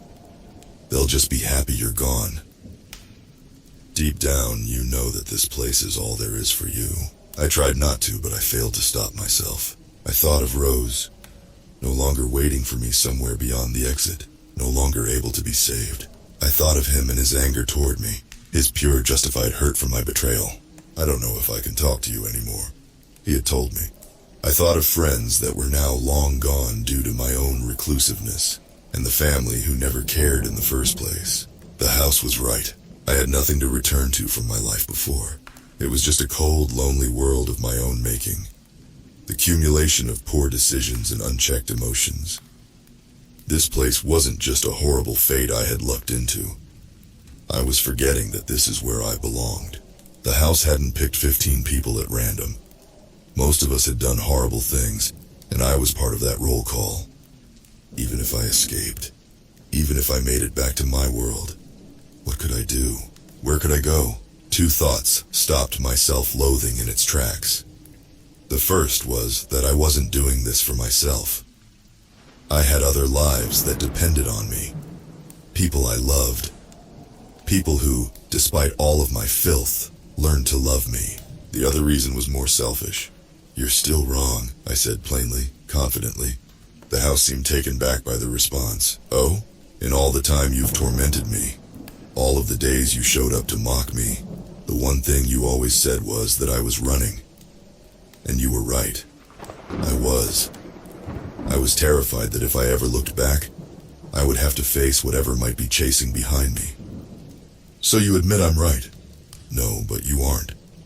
I may not have anyone to go home to. I may have burned every bridge on my path to this place, but you're wrong if you think I have nothing to get back to beyond that door, I said, pointing to the glowing green light far in the distance. There's a future. One where I can be better. One where I can choose to kill the me that deserves to be here. I've spent too long wallowing in my own pity and mistakes already. And if I stay here, that's all I'll ever do. That's running. That's what really kept me trapped all these years. I stood up straight and glared down the beast before me. So now, I'm leaving, dead or alive. And as it seems I can't die, it looks like I really only have one other option. The house stared at me, angrily analyzing my face, unable to process the human emotions I elicited with its eldritch mind. I could tell that it was trying to intimidate me, but I no longer felt any fear. All that was left was anger for something that should have died long ago. This is your last chance to go peacefully, Joel. And this is your last chance too, I said sharply as I slid my hand casually behind my back. The pointed words were the exact ones I needed to elicit the burst of anger I was looking for. In a blur, the house rushed forward and grabbed me again, but this time I was ready. I glanced to the side, axe head in hand, and brought it hard against the creature. No luck, but that was to be expected. I may have felt confident for a fleeting moment, but there was no way I would be able to let go of years of regret so easily. That was okay though. Right now, I just needed to convince the house that was my only plan. The creature, angry I had even tried to harm it, twisted around and slammed into me, knocking me onto the car roof again. Slowly it slid me toward the edge with a grin, ready to dump me into the writhing mass below. I may not be able to kill you, Joel, but I can certainly teach you a lesson with pain. Behind, I could hear the curator screaming as its bones snapped. It had finally succumbed to their advances. I had to hurry. Let me go, I cried in frustration and fear, hoping it would buy the act. I focused hard on the things that terrified me most in case he was reading my thoughts. It seemed to work as he flashed a cocky grin and then spoke. No, Joel, I told you this is where you belong. The house snickered as it held me suspended over the tortured souls. Here's what's going to happen. I'm going to hurt you in ways unimaginable over and over until you're nothing but a broken shell of the pathetic creature you now are. Then I'm going to toss you back into your room, where you can watch as member after member of your group stumbles blindly into their rooms. I'll drag you out only so you can see them slowly suffer and waste away. That way, you can be reminded for the rest of your miserable existence that you failed. Joel, all you did was lead your friends down here to die. My torso crested the edge of the car, but I grabbed onto its arm tightly. None of that is going to happen. The house laughed, genuinely bewildered that I was still fighting. Why not, Joel? Because your pride makes you rash, I told the house, and because I still have B's gun. The creature barely had a moment to register the sentence before I buried the pistol's muzzle into its chest and pulled the trigger. The thundering gunshot rang out over the wailing souls as the bullet tore through its heart. Black ichor spilled down onto me as the house screamed so loud that my ears popped into silence for a moment. However, that was the least of my worries as the hole in his chest contracted from pain. The hole that my hand was still in. I dropped off the edge of the car, slamming down hard against the asphalt.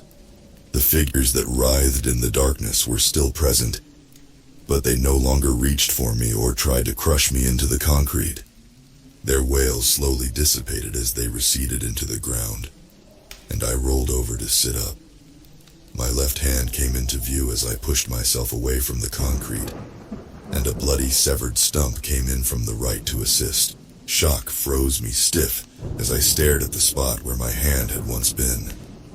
Warm crimson poured from the mess like a fountain, and unlike when I had been in my room, the flow of blood felt dizzying.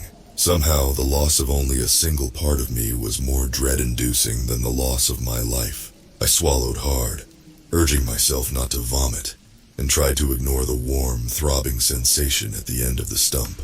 Instead of screaming, I let panic take its course as I hastily fumbled to tear off my belt. Propping it against my leg, I lay my arm across it and then looped the buckle, pulling it as tight as possible. I breathed heavy and whimpered softly as the blood flow slowed and a burning pain began to set in. It was still dripping like a leaky faucet, but with luck, the tourniquet would give me enough time to grab B and get back to others. After that, I didn't care. Maybe if I died fast enough, I could see Ethan again before he left.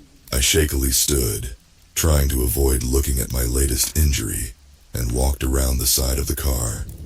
There on the ground, the house lay twitching and shaking, its black fluids mixing with the flow of my scarlet on the asphalt. It stared up at me as I approached. How did you... Back on the catwalk before B had been taken, she had drawn the gun as I rushed forward with the flashlight. After seeing it smash uselessly against the creature's skull, she must have thought it wasn't worth wasting a bullet because she never fired a round. When she was impaled, she dropped the weapon to the catwalk before she fell, leaving it for me to find after the dust had settled. The house clearly hadn't noticed, however, and to keep it that way, I needed to keep the thought of it out of my head until I got the chance to use it. I knelt down next to the house and stared at it. It was strange to see it so vulnerable, so scared. How does it feel? I asked. To be afraid, to be tormented, to be helpless. The house looked like it was still trying to process what it was feeling, and using the last of its energy, it changed one last time back into him. He won't forgive you, you know. After what you did, nobody would. I know, I muttered softly as I stood again and began shuffling back toward the theater doors. At that, the body of the house stopped moving and melted into a pile of mold. Moving toward the doors, I looked down at the wound again. I needed to hurry. I held my spurting arm at an angle to try and allow gravity to help, then tried not to pass out. The only reason I was so calm now was because the shock still hadn't worn off, more focused on not thinking about my missing hand. I jumped as a colossal, mangled paw stretched in front of me. It weakly grabbed me around my waist and pulled me toward its body. "Joel," it gasped, barely audible. I stood caressed next to the tangled body of the curator, its skin barely attached and limbs broken beyond repair. Its eyes looked at me with joy and excitement as they usually did, but they also looked pained and afraid. Of everything troubling my mind at that moment, I still found room to feel pity for the creature. It was genuinely sad to see such a mighty beast so weak. It was clear that it wouldn't last much longer. However, it still held me tight. Swallowing some blood that had pooled in my mouth, I spoke. "Hey, friend." I looked down to its arm where the skin had torn away to find nothing but bone and strange, leathery tendons that held the sockets together. They leaked the same black liquid the house was. Slowly, I lay a hand on a clean spot. You did very well, I told it gently. You saved me. You saved all of your pets. The fear in its piercing orbs wavered as it listened to me speak, and I felt its body begin to ease its tension. You kept us fed, and you protected us from all those mean monsters. My voice trailed off as I looked at the beast that had been with us all these years. The only reason I was still alive. Thank you, you were an excellent guardian. Painfully, it dragged its opposite hand across the concrete to its throat and raising its fingers gently tapped. Tink! Tink! It stared for a moment longer before its grip fully loosened, and the curator's head slouched against the floor. For whatever reason, I found that I had to wipe my eyes as I climbed over its arm and made my way toward the theater once again. Shuffling down the hall and squeezing my strapped arm, I headed for B's room. I peered into the black void and called out, no longer afraid of alerting any presences. There was no response, but B's form was still a dot on the horizon. I looked down at the blood flow, ensuring I still had some to lose before entering in. I stepped across the nothingness until my trail of blood swirled into her own before crouching down next to her. I hoped she would be able to walk, as carrying her wasn't an option anymore. B, I said, shaking her with my good hand. B, are you okay?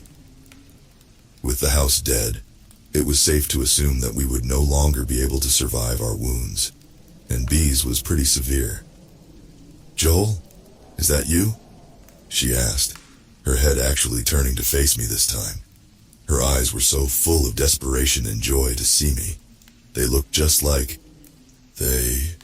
They looked like bees, and that was the only thing I ever wanted to see them as. Beautiful and perfect. Her own. She looked around the area, and my heart sank as she spoke again. Where's Ethan? As I looked at her, I knew I should lie. I knew we didn't have much time, and telling her about Ethan would only slow us down. Still, I couldn't. It wasn't fair to her or Ethan. He didn't make it, B, I struggled out. She said nothing and slowly looked away as tears filled her eyes. I squeezed her hand tightly as I did the same. After a long moment, she turned back to me. Are you okay? She asked, trying to bury her emotions. Now that the house was dead, it seemed its grip on her had loosened, and she seemed more coherent. Still, her room clearly took a toll, as she looked absent and vacant. Yeah, I'm fine. Come on, B, we need to move. You're hurt. Can you walk? Joel, I'm sorry, I can't leave, she muttered, looking away toward the dark, endless abyss. No, you can now. The house is dead. You're not trapped anymore. She thought for a moment, but ultimately shook her head. It doesn't matter either way. This is where I belong, Joel. No, it's not, B.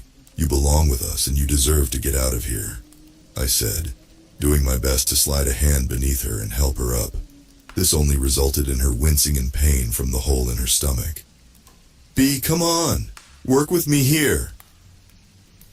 Do you remember how I told you about my sister? She started in a low mutter. When Andy first left, I was so upset. I was so angry that she would do that to us. It seemed so selfish that with all the pain she knew we were in, she would add more to that by abandoning us. But then I remembered that that was exactly what I did to my sister, Joel, my stepdad. I knew what he was capable of. And still, when the chance came to run, Her voice broke with a sob as she struggled to continue. I ran, Joel. I left her all alone to fend for herself. Since he had always liked her a bit more, I thought she would be okay. That's how I justified it to myself. But a lot of time passed, and I went back for her, and she was hardly the same person. She was quiet and had no joy anymore. She was like an empty husk, and I couldn't bear it. He took it from her, Joel. I left and he took her joy. I left and he She broke again, unable to speak the word. I didn't blame her. It was a disgusting, vile word that didn't deserve to be spoken about anyone. This is where I belong, Joel. She continued in tears. Alone and hurt, just like I left her. I stared at her and my heart broke at how much pain she was in, physically and mentally. I wanted to take her away from it, far, far away. But I knew I couldn't. Only she could do that herself. All I could do was offer her words. B. I can't even begin to imagine what you or your sister went through. I am so sorry that those things happened to you. No child should ever have to deal with that. But B, those things that he did to you and your sister, none of that is your fault. None of it. I guided her cheek to look at me. None of it. That is all on him. You are not responsible for the evil things he chose to do. And if anything, he's the one who should be rotting in this place, not you. So please, don't do this to yourself, B. She looked at me and slowly raised her arm to grab my hand, but shook her head. You should go, Joel. You don't belong here. B, just leave me. Even if I make it out, what do I have on the other side? I looked to the open door in the darkness, then at my gushing arm. The house was dead, and so was the curator. If I didn't come back and the rest of the group decided to leave, they would have no trouble getting out. They didn't need my help anymore. Okay, I told her as I lay down in the blood next to her. What are you doing? If you're staying, then I'm staying too. What? I have nothing else past that door either, B. At least not yet. There's more to see beyond what we've already experienced.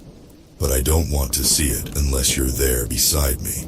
If you aren't coming, then I'm staying. Joel, B. She analyzed my face with almost no discernible expression before forcing herself up, grunting and coughing as she tried to sit. I immediately scurried to my feet and helped her with my good hand, and she stared at me. Okay. She mustered from within. A sweeter word had never been spoken. The two of us began to hobble our way toward B's door, and thankfully she passed right through it with no trouble. She held her coat pressed to the hole in her stomach and leaned on me hard as the pain crippled her with every step. I too was beginning to stumble and trip over my feet as blood loss continued to overtake me. The elevator wasn't far now, just a little bit more. I kept my arm tucked to my side as we moved, not wanting B to notice. Luckily, her attention was occupied already as we passed the body of the curator in the house in the parking lot. I gave her arm a gentle tug as she focused in on the white sheet covering a body. We made our way across the garage to the glowing light above the elevator doors, where I pressed the button on the wall to call the lift. My head spun as a pool of blood formed on the floor beneath me, and B looked sick and pale as she leaned against the wall and breathed heavily. Ding! The elevator slid open and we shuffled inside, B slumping slowly to the floor as I went for the keypad. Hang on, just a bit more, okay? Yeah, all right, she muttered with a swallow. As I looked between the two of us, I realized that there was no chance we would make it back to the surface, not in the conditions we were in. Alice had told me that the elevator only went to the floor below the basement of the safe rooms. That meant we had a massive staircase we would need to climb on top of more rooms, and another staircase to get to the yellow room. We could barely stand right now. That's when I had a thought, though. She said that was floor 1. But what about? I typed 0 and pressed enter. The elevator doors slid shut, and it began to ascend with a rattle. I sighed with relief and made my way to the wall, where I slid down next to B. That's when she finally saw it. Oh my God, Joel, your arm! She cried with as much energy as her body would allow. It's okay, it'll be okay. Your hand, it's... Yeah, I know. Don't worry about it, I'm trying not to.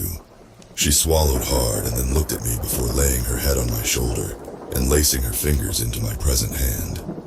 So you found the exit? Yeah. And you killed the house? It's a long story. She didn't say anything else, as I could tell the specifics didn't matter to her. All that mattered was that it was over. I felt her body relax more, and I gave her a nudge. B? Yeah? Don't give out on me, we're so close. I felt her nod before she lifted her head and looked at me. Hey, Joel? Yeah? I said, turning to her, in case I don't ever get the chance. For what? She leaned forward and pressed her lips against my own. The scene wasn't romantic by any definition. We were two kids sitting on the floor, creating red pools beneath us. I didn't have a hand free to hold her with, and she didn't have the strength to lean into the kiss. On top of that, the taste of blood hung on both of our dry, cracked mouths. Even still, it was the most honest affection I had ever taken part in. I stared at her as she pulled away, and after a moment, I laughed softly. I really hope we get more chances. She chuckled as well. Me too. Ding! The doors opened, and I stood, nearly collapsing as I helped B up. I shuffled into the room we had arrived at to find that it was only a tiny little strip, almost like a laundry room. We began to move through when B stumbled and began coughing violently. I stopped and slowly helped her to sit again. It's okay, just hang on, B, I told her, a little more panicked. Just wait right here. I turned to the end of the room where the only door sat, a metal door with a lever handle. The same door I had looked at for years, now from another side. I approached it and looked at the grip, where nothing but a tiny lock held it in place. I flicked off it with a smirk of irony. We had been only a few feet from a way out this whole time, and all that was stopping us was a piece of metal the size of a button. Before opening it, I raised my knuckles to the door. Knock, knock, knock, knock. I heard bodies and voices begin to draw near, and I smiled again, this time out of joy. I slowly opened the door and peered inside. There everyone stood looking from the bedroom doorway with fear. Their expressions changed, however, when they saw it was me. Grace placed her hands to her mouth and Ben's eyes opened wide. Jan was holding her beautiful baby in her arms, but her eyes went watery when they met my own. Frank and Claire were in the very back trying to peer through, and behind them all, Alice looked at me with a smile. There were so many things that I wanted to say to them at that moment. How happy I was to see them. How much I had missed them. That I loved them all. And I was so sorry that I never told them that enough. But I was so tired, dizzy, and relieved to see them again, that all that came out was, "Hey guys, I'm back." "Joel," Grace called as they all rushed forward toward me. They stopped abruptly when I swung the door open and they saw my condition, however. "Oh my." "It's okay," I slurred. "I know, I'm bleeding, but it'll be okay. We need to go though. I found the exit. Claire, quick grab some rags, the alcohol too. We need to apply pressure. He's already lost a lot, it looks like." "Joel, sit down. It's going to be okay." "Don't close your eyes, all right? Just keep them open." "Ben, round up whatever we might need and let's get ready to go." "Alice, you said there's an elevator?"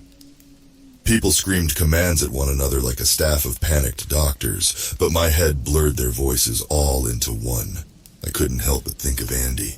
I now knew what she felt. I was no longer immune to injury, and this time I would die for good. However, that thought wasn't disheartening. I got to see everyone again. I got to know they were all safe, and that I had done what I had set out to do. They all looked so scared and panicked, but I couldn't help but smile. I loved them all so much. Still, it felt like something was missing. "Oh goodness, grab more rags. B is in here too, and she's also hurt." "Are Ethan and Daniel there as well?" No, just B. Hang on, sweetheart, it's going to be okay." "God, it's so good to see you." That was it. Daniel was still down there somewhere. As Ben drew near with the gauze and alcohol, I grabbed his arm. Ethan. Didn't make. He. It was all incoherent, but he understood what I was saying. He solemnly looked to the rags as he medicated them thoroughly, but then smiled, trying not to make things worse. "That's okay, Joel, you all did so well. Now bite down on this. It's going to hurt, okay?" "Daniel, he's... Before my pounding head could force out the rest of the sentence, Claire placed a rag into my mouth. "All right, here we go. Hang on, Joel." I tried to call out through the gag, but they touched the cloth to the end of my limb before I could, and blinding, searing pain forced me into numbness. It felt like I was melting as acid crept into arteries and tissue, and it took all of my energy not to pass out. I thought I even heard a tooth crack as I bit into the rag so hard I couldn't breathe. As the pain resided, I found myself in the elevator being carried by Frank. My stump lay across my chest with rags still stuck to the end. Everyone else was packed inside, carrying a few meager belongings that meant something to them throughout our time here. Across from me, I saw Bee in Jan's arms, her eyes closed and breathing shallow. With a shake from Jan, she opened them again. "Just a bit more, Bee, almost there," she cooed. Next to me, I heard a slight cry, and turned to see the innocent eyes of a baby staring back at me. Cozy in Grace's embrace, they looked at me with pure curiosity. Slowly and shakily, I reached my good arm out and offered a finger, which they happily latched onto. Jan smiled with tear-filled eyes. "Joel, this is the newest member of our family. Her name is Andy." I smiled as warmth filled my chest. "Andy, that's a good name." The doors opened and everyone filed out, Alice taking the lead. "This way, we're almost there." "Wait," I said, squirming in Frank's grasp. "Dan, he's still trapped. I need to go save him." Everyone nervously exchanged glances as they looked between Bee and me. "They've lost a lot of blood," Ben said. "I don't know if they'll hold out much longer." "Where is he, Joel?" I think I know," Alice said. "I'll go check for him. You all head that way till you see the green exit sign. That's the way out." Before I could object, a couple of people nodded, and we began to move again. As I passed Alice, I looked at her. "You better make it back, okay?" I told her. She nodded with a smile and then took off back toward the elevator. As we moved through the garage at a light sprint, my eyes were on Bee the whole time, making sure hers were still open. She was looking a lot worse than I was feeling. "Oh my gosh!" I heard Claire gasp as we approached the bodies of the house and curator. Everyone cautiously slowed. Don't worry, they're dead." "Did you do this, Joel?" Sort of." "Damn, kid," Frank whispered. Finally, after what felt like an eternity, the beacon of green loomed above us. As we stood before the door, the group shuffled around. "Bee first. We'll be right behind you," I heard Ben say. As they swung it open and light danced across us, I could tell they all felt it. Warmth, safety, freedom. Claire, Grace, and little Andy all stepped through the door with Jan, who threw one last concerned smile at me before passing through the opening with Bee in her arms. There was no grand sound as they stepped through, no fanfare or feeling of success. After all, it was just an exit, but that was all we needed it to be. Ben stepped forward and held the door open for Frank and me, then spoke. "You two go. I'm going to wait for that Alice girl in case she can't find Dan." "Are you sure?" Frank asked him. He nodded. "Get Joel to safety first thing, wherever you come out." Frank began to walk through the doorway, and the light fully engulfed us both. The sheer relief it had brought just from its radiance was nothing compared to standing inside it. Frank continued to walk as the light faded into somewhere else, but I held on to it. I know they say not to go into the light when you're dying, but at that moment, I couldn't have been happier to embrace it. As I drifted into unconsciousness, a heavy realization finally dawned on me. One that I hadn't let myself accept until I was certain we were walking through that door. It was finally over. For 4.5 years we had lived among decrepit walls and moldy carpets, surviving on food long expired in the company of people once strangers. But on that day, we finally left the house behind as a family, and a whole mess of pain and suffering along with it. I stared at my phone intensely, wrestling with whether I should try again or not. 2 calls over the course of a year wasn't a lot, but given the circumstance, it felt like too many. My thumb hovered over the dial button for nearly a minute before I clicked the lock button and jammed the slab into my pocket. There was no use. It would only be another missed call and a dose of disappointment. Besides, Jan was probably wondering where I was. With a sigh, I popped the car door open and stepped out. "Knock, knock, knock, knock. Just a minute." I heard a warm voice call out before the front door opened. Jan smiled brightly at me. "Hey, come on in. I was just about to call you and see where you were." "Sorry. I got a little caught up with something," I told her, hugging her from the side as I slipped my shoes off. Together, we stepped over a baby gate and into the living room. "Andy, look who's here to see you," Jan announced as we entered. "Dole!"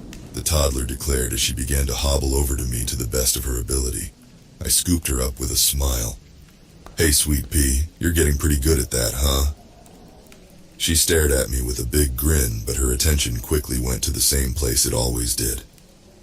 I held up my hand for her to see, and she eagerly grabbed a hold of a finger. Gently, I tensed my muscles, causing the prosthetic to slowly close around her hand. She watched, amazed, as if I had just done the greatest magic trick on the planet. To be fair, it still surprised me sometimes with how well it functioned. I took a seat on the floor and began entertaining Andy while Jan and I caught up. It had only been a week since we had last seen each other, but with how fast our lives were moving, it seemed like there was always too much to keep up with. "Sorry I can't stay for dinner tonight. Tell everyone I said hi, though." "Of course, and no worries. You'll just have to host next week to make up for it," Jan said with a smirk. I chuckled and helped Andy place a shape into the correct slot on a toy before looking back up to her mother. She was gazing out the window, lost in thought. She had lots of windows in her house, all big and open, peering out into the sunny world outside. "You okay?" I asked. Jan nodded. "I'm just still getting used to all of this.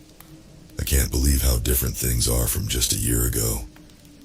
I used to have dreams just like this when we were back there. I still worry that I'm suddenly going to wake up and will have never escaped." "Yeah, me too.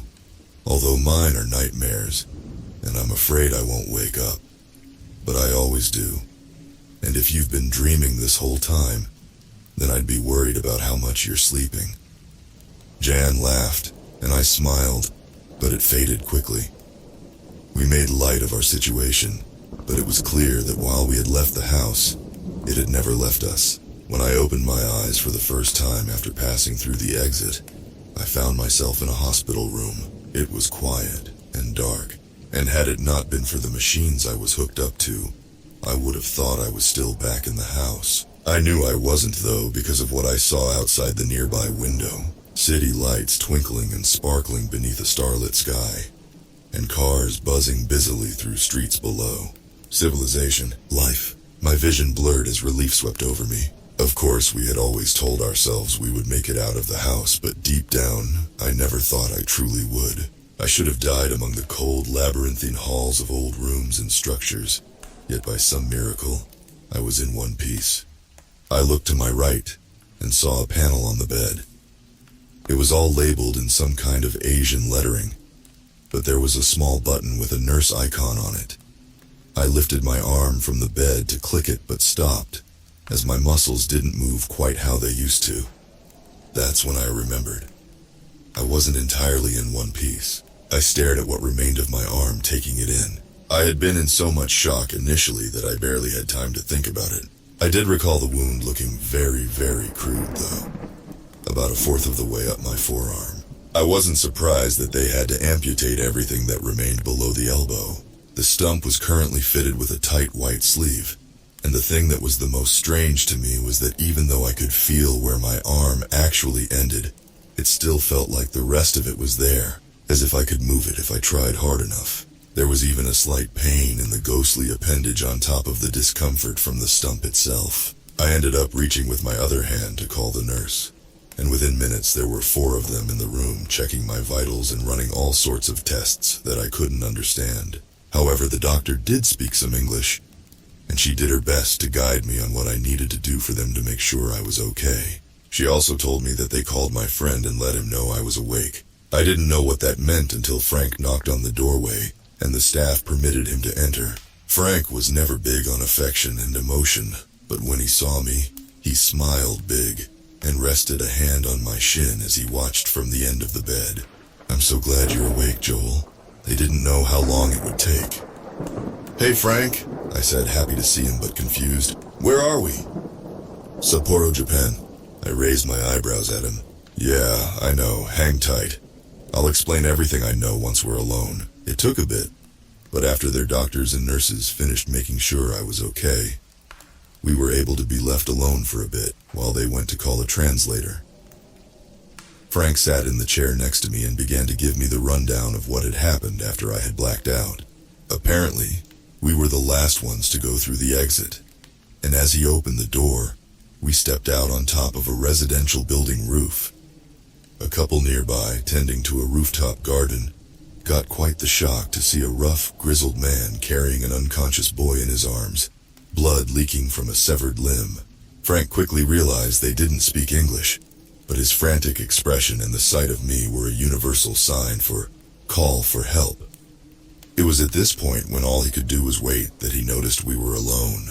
There was no sign of Jan, B, Grace, or Claire. We had arrived here by ourselves. When the paramedics and authorities arrived, they quickly rushed Frank and me to a hospital. They placed me into surgery and held him back for questioning. The situation clearly wasn't optimal for the story we had planned for, so Frank had to improvise a bit. Once they brought in a translator, he told them that we were Americans that had been kidnapped a few years back. Since then, we've been traded around in an underground market. We had just escaped during our most recent transport from the back of a truck and ran to the building for help. When they asked about my arm, Frank told them that only he had managed to escape the shackles they kept us in. We were running out of time, though, and in desperation, I had to hack my own arm off with a loose panel from the truck wall. To give credit to Frank, it was a really good cover story to come up with on the spot and under so much stress. However, the problem was that there were too many holes in his report.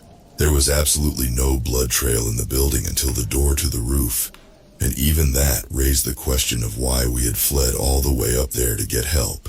It was starting to place suspicion on Frank. Luckily, when the Japanese police contacted the American Citizen Services and confirmed that we were missing persons, it put a hold on the investigation, at least for a couple of days until they could gather their files on us and send them over to help with the case. During that short time, something else happened.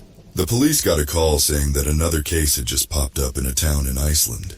There were 4 other missing persons from the same file, one of them being injured, just like me. They had the same story of kidnapping and escape, which both quelled and raised suspicions. How likely was it that 2 groups from the same investigation on opposite sides of the world would turn up at the same time? When it happened that 2 days later, more missing people turned up in Australia, one of them being from another case 13 years ago, things began to seem more suspect than ever. The officials were quickly realizing there was more to our stories than we were letting on. I was getting stressed out just by hearing Frank explain all of this to me, and I was kind of glad I had been comatose the entire time. However, I wasn't pleased that I had been in said coma for almost an entire month. B, I asked, sitting up in my bed. She was hurt too, did she? Frank shook his head. I wish I knew. There's been no way for me to contact them this whole time. I don't think they want us speaking with one another until they can get their footing on how they want to go about all of this. So what happens now then? I've been told we wait. They wanted to get everyone gathered back in the US so they could streamline things. But I told them I wasn't going to leave you alone over here. They have me held up in a hotel in the meantime. Constant surveillance, of course. I'm sure now that you're awake, though, they'll be shipping us out soon enough. Good. I want to know that everyone is okay. Thanks for taking care of me, Frank. Frank nodded and then dropped into his usual demeanor, staring out the window. I chuckled to myself. What's so funny? Nothing. I just think that's the most I've heard you talk in almost 5 years. Maybe even ever. Well, he smiled. I'm feeling a lot better now than I was then. I took a big gulp from the water glass before me, relishing the crystal clean, chalkless taste. It was amazing how many things were once mundane that now brought comfort and joy into my life. Even after so much time back in the world, they still hadn't lost their charm like they once had before. The smell of actual, real cooking food was another one of these things. That smells great, Jan. What's the meal tonight? Slow-cooked pot roast with some roasted vegetables and French bread, she announced like a contestant on a cooking channel. Wow, you've become quite the chef lately, huh? You host like every other week, Jan chuckled. I know, it's funny. I always wanted to learn more about cooking but never had the time. Now that we don't have to work though, I feel like I have too much time. And since I've got Andy to look after, this is a hobby I can do from home. Well, I support your new passion 100%, I said. tearing a piece of bread from the loaf and eating the heavenly fluff. Hey, participating customers only. I'll pay you back when I host next time.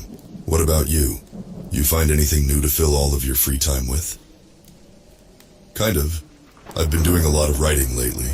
I'm thinking I may start working on a book. Oh wow, really? I didn't know you were so prolific. I chuckled. I'm not exactly. Not even very good at it. I'm not doing it for my own sake, though, I told her.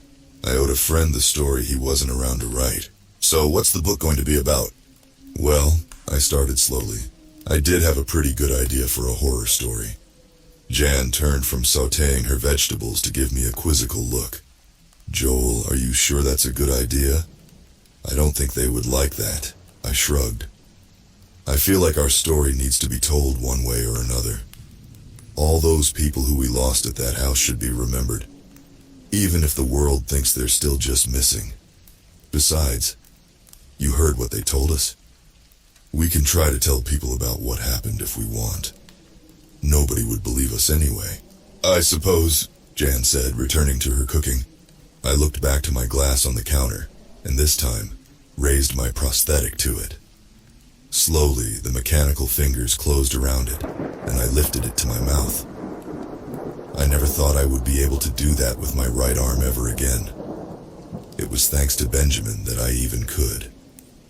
The following weeks after I had woken up in the hospital were excruciating in more ways than one. Learning to function without a dominant arm was difficult, to say the least. Plus, the pain I hadn't felt in my coma was finally catching up.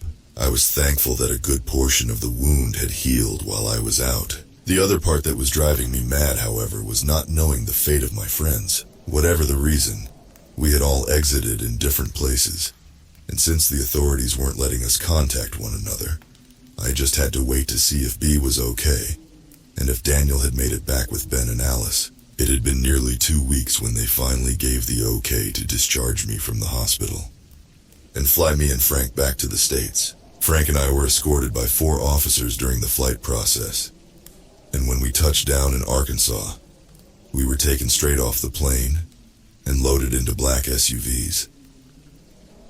It was around this point that we began to suspect the situation was a lot bigger than just asking us questions about our accounts. These aren't police anymore, this is government, Frank whispered to me as we drove.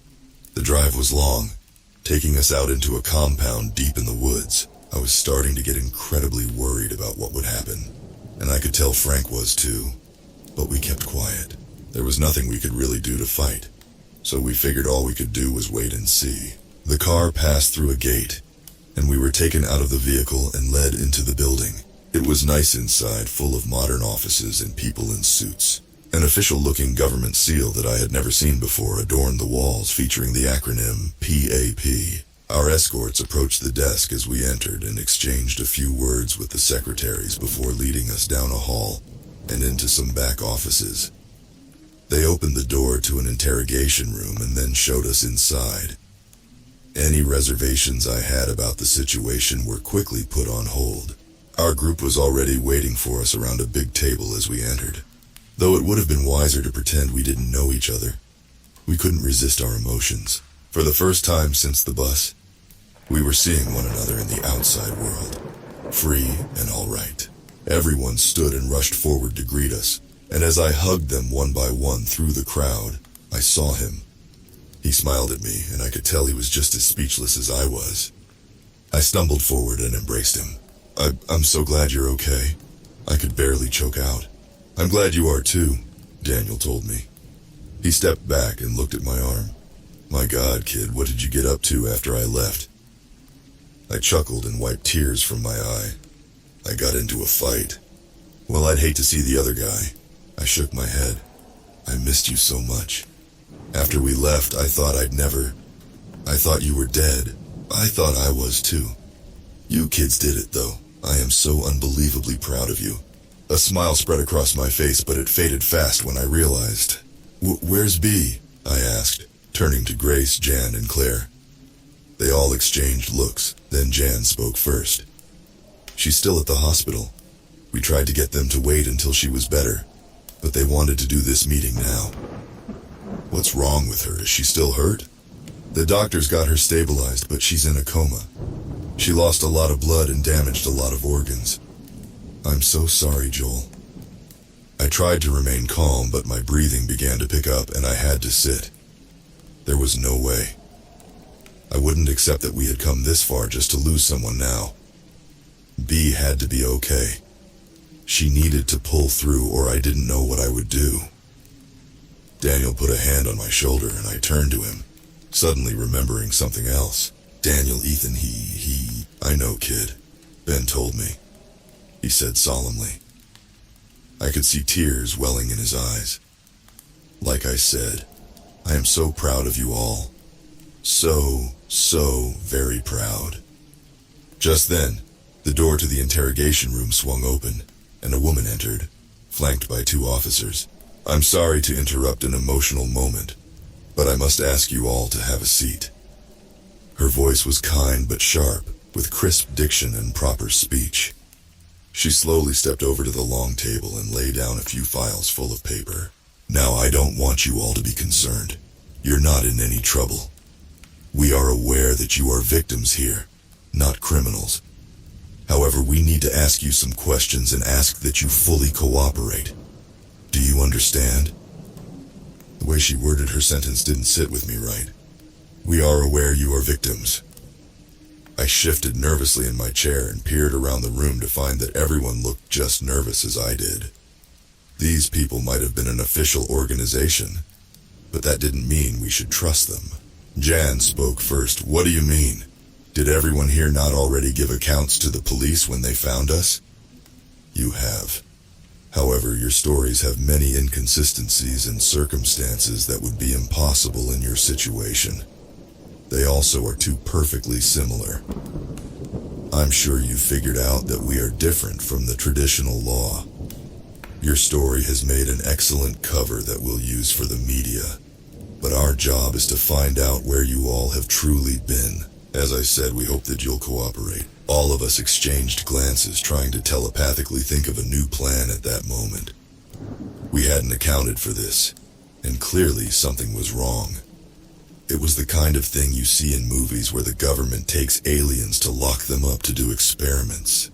If we told these people the truth, there was no telling what might happen. Ben broke the silence after a moment. And what repercussions will there be if we can't tell you what you want to hear? I prefer to not make things tense, but we will need the information one way or another. We'd have to hold you for as long as it takes to change your mind. If that takes too long, we may have to move on to other means. That set a much heavier tone upon the room. But we are telling the truth, Grace said. What more do you want to hear? The woman stared at her, then reached into the top folder, withdrawing a picture that she slid across the table for all of us to see. Do you recognize this vehicle? Yeah, Dan grunted. That's the bus we got taken from. Taken. You all say you were kidnapped from this bus, yet when it was found, the vehicle was still in drive and swerved off into a ditch. Why would it still be in gear if you were run off the road and taken? There was also no sign of foul play found within the cabin. It was almost as if all its passengers just disappeared into thin air. Our captors were thorough, Dan remarked. The woman smirked, showing emotion for the first time before turning to Alice. What about you, Miss Hensley? You went missing 13 years ago and just happened to show back up at the same time as this lot. Were you also taken by this trafficking group?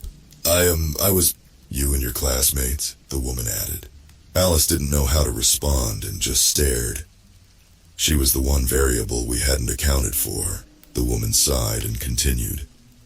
Listen, I know whatever happened to you all must have been a traumatizing circumstance, she said, looking at me and my missing limb.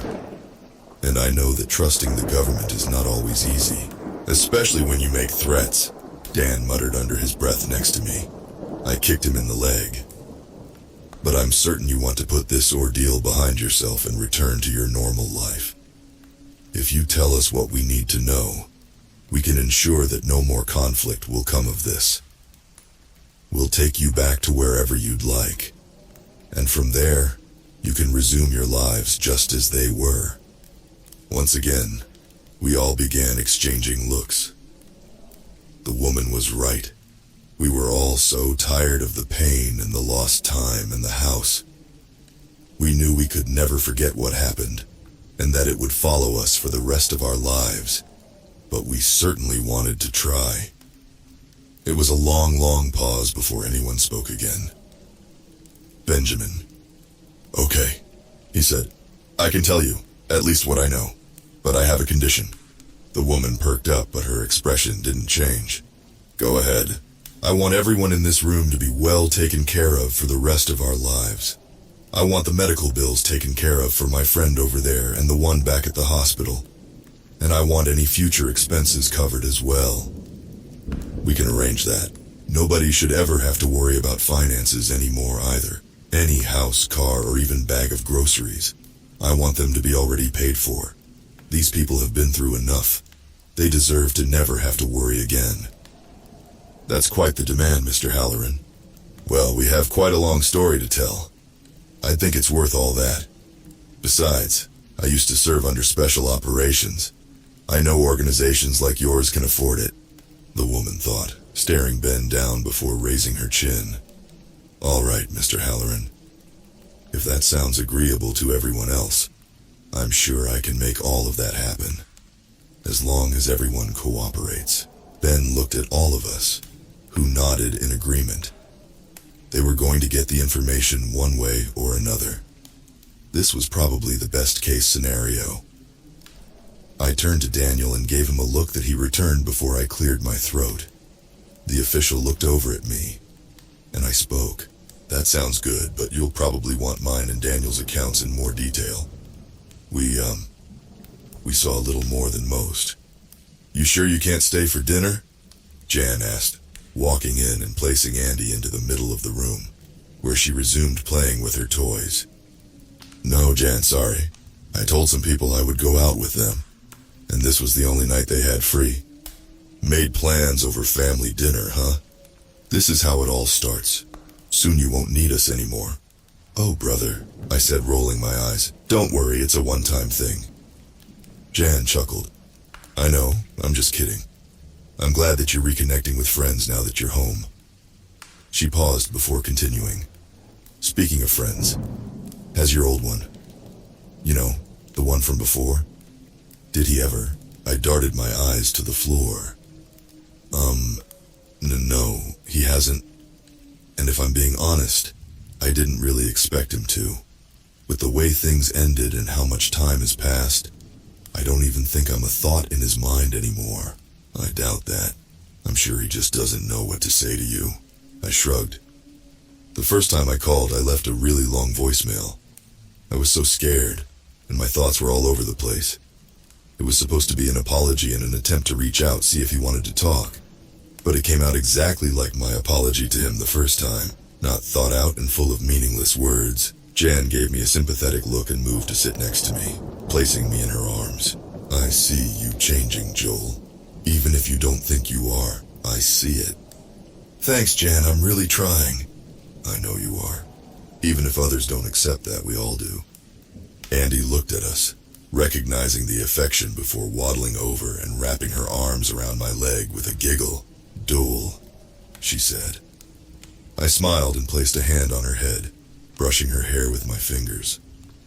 Once she had been acknowledged, she turned back to her pile of toys and began banging on a plastic drum.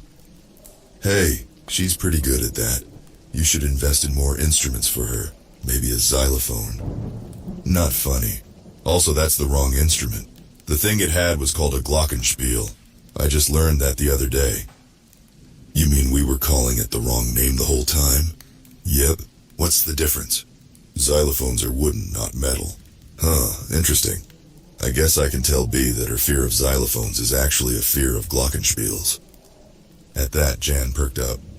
Speaking of which, she said with a bit of a tune to her words, we're coming up on a year. Oh my gosh, you've been keeping track? Roughly. It comes up with Claire and Grace sometimes. Jeez, do you all not have anything better to do? Oh, leave us alone. Jan laughed. I smiled, but she became more serious once she saw that my expression was distant. Do you think you're ready yet? I know you're probably nervous. I'm not sure. I think so. It's hard to tell if she even still feels the same anymore. Are you kidding me, Joel? That girl is crazy for you. Why else would she have waited all of this time? I stared at the floor for a second, straightening out my thoughts. Things were always more complicated with B. I hadn't felt so strongly about anyone since Andy. With her, I had been so clouded by past emotions that I hadn't given her the relationship she deserved. I didn't want the same thing to happen to B, and the question of if I had matured enough was a thought that haunted me nightly. I sat on the end of my bed, tapping my foot like I had just slammed back 4 shots of espresso. I didn't know why I was so nervous. It was just B after all. Maybe it was the fact that this was my first time actually being alone with her since the elevator. Maybe it was that my nerves were still high from adjusting back into the world. Whatever the reason, I felt horribly tingly and unprepared. What would I say to her? Did she even remember what had happened the last time we had spoken in the lift? How we had knock, knock, knock, knock. I jumped to my feet and was at the door before she even hit the 2-second pause. Realizing how eager that might seem, I waited a moment only to realize that she clearly heard my footsteps and now was probably wondering why I hadn't opened the door. I threw it open with a shaking hand to see her standing there in the hotel hallway. As soon as we locked eyes, any anxiety I felt burned away in a furious flame of passion. B launched into me almost as hard as I slammed into her. I pulled her in tight and kissed the side of her head over and over again as she just laughed through her sobs. My only regret was that I didn't have both arms to hold her. I was so scared, B, I muttered into her hair. I'm right here, Joel, don't worry. She giggled. Can you ease up a little bit, though? She added, her voice broken by gentle coughs. I immediately released her but kept my arm on her for support. In all the emotion, I forgot that she had only been released from the hospital this morning. Oh my gosh, I'm so sorry, I forgot that you... She jumped back onto me, cutting me short as I burst into giggles like a child. The relief I felt from having her safe made all of the pain worth it. We held each other in silence for another 10 minutes before finally letting go. After that, we both collapsed on the bed and began talking, looking out over the city lights as we did so. I had a lot to catch her up on that the rest of the group already hadn't. I filled her in on everything that had happened after being taken away, and she listened, wide-eyed the whole time. When I told her about how we let the curator take us to its den, she groaned. Oh, thank goodness I wasn't there for that. Hey, it got us through the house quick. It was definitely worth it. I don't even care. Nothing is worth being near that thing. As I continued, I told her about Alice and how she had known Andy. I told her about the thing in the empty rooms below the house and how we had found the exit. That was when my own storytelling hit me like a brick wall. I told her about Ethan, how he had sacrificed himself to save me, to save us all. She listened and nodded with teary eyes. Then after a long pause, all she said was, "We never did finish our game of Monopoly. I'm sorry, B. I let him come, Joel. When you and Daniel left, it was my idea to go after you, and I let him come with me. If I wouldn't have done that..." B, don't. If you start thinking like that, you'll never forgive yourself. I don't think I will anyways. It's not your fault, I told her. The next part was harder for me to say. It's nobody's fault. She began to avoid eye contact. I knew she didn't believe me. I saw him again, I abruptly blurted out. After he died, I mean. B perked up and wiped her eyes. What do you mean? It's a long story, but The house killed me for a second, and while I was dead, I saw him. I know how that sounds, B, but it was real. I know it was. We talked for a while, and he seemed so happy. Even though he was gone, he still had so much peace, and my throat caught, and I cursed my emotions for constantly twisting my tongue. I don't know. I don't think he'd want us to be sad is all. I think if he could go back and change what happened, he wouldn't. He came because he wanted to, and he died for us because he chose to. It's nobody's fault. After I finished, B stared at me, trying to see if what I had just said was completely made up. I haven't told anyone about that yet. Why not? She questioned. I don't know. I know I should. I know it would make them feel better, but it just felt so personal, you know? Like something that was only meant to be seen in that instant. Then why did you tell me? Because I just feel like Ethan would want you to know. She smiled half-heartedly with a nod before banishing the tears in her eyes with a sleeve. Well, thanks. I'm sure he'd be happy to know that we made it in the end. B didn't say any more on the matter and just cuddled into me. We both lay back against the bed and just sat there for a few minutes before she sat back up slightly. Did you say you died? Yeah, I did. Joel, how? How are you? How did you? I fought the house, remember? I told you back in the hospital. Yeah, but you didn't say it killed you. It's all right, I promise. I'm fine now, see? Not all fine, she said, running a hand down an arm that stopped short. You know how mad I would have been if I had known how much danger you were putting yourself in. You're lucky you came back to life, Joel, or I would have found a way to kill you twice. I mean, if you killed me now, that would technically be the second time. Well, then I guess you're lucky I'm not mad. I laughed, staring into her eyes. I'm lucky for a lot of things. I didn't realize how close we were sitting until I lightly felt her breath across my mouth. I lifted a hand to her face and brushed her hair aside before resting it on her cheek. She stared at me with pure adoration before slowly leaning forward. I pulled her close and let the euphoria of affection fill my chest as we pressed our lips together. It was the kind of feeling you only get from new love. The flood of excitement that comes when you open the gates into the unknown. I was terrified and unsure, but holding on to B was all I could think of. So I decided that was what I would do. We pulled apart slowly, then both opened our eyes to gaze at one another. I could see so many different emotions on her face at once. Joy, fear, passion, curiosity. I felt them all the same. They were all still so undefined that we knew we had to explore them more. I leaned in again, and B embraced it, clinging to me as if I would disappear should she let me go. I kissed her again and again, each time just as tender and meaningful as the last. It was so new and extraordinary that it felt like it had been missing my whole life. Still, there was a familiar comfort to it as well. The way she kissed away my loneliness one peck at a time. The way her embrace healed all the pain too deep for me to reach. She was everything I ever needed. She was so warm. B. I suddenly gasped, pulling away. Immediately my world melted back into place and felt cold again. She looked at me with a crushed expression and placed her fingers to her mouth. Oh, I'm sorry. I got carried away. I just thought, no, B, it's not that. Or you. That was so much more than I could ever hope for. I told her as I caressed her cheek again. Her eyes began to brighten once more. Before the house, and I guess even during, I was dealing with a lot of things that I never really took care of.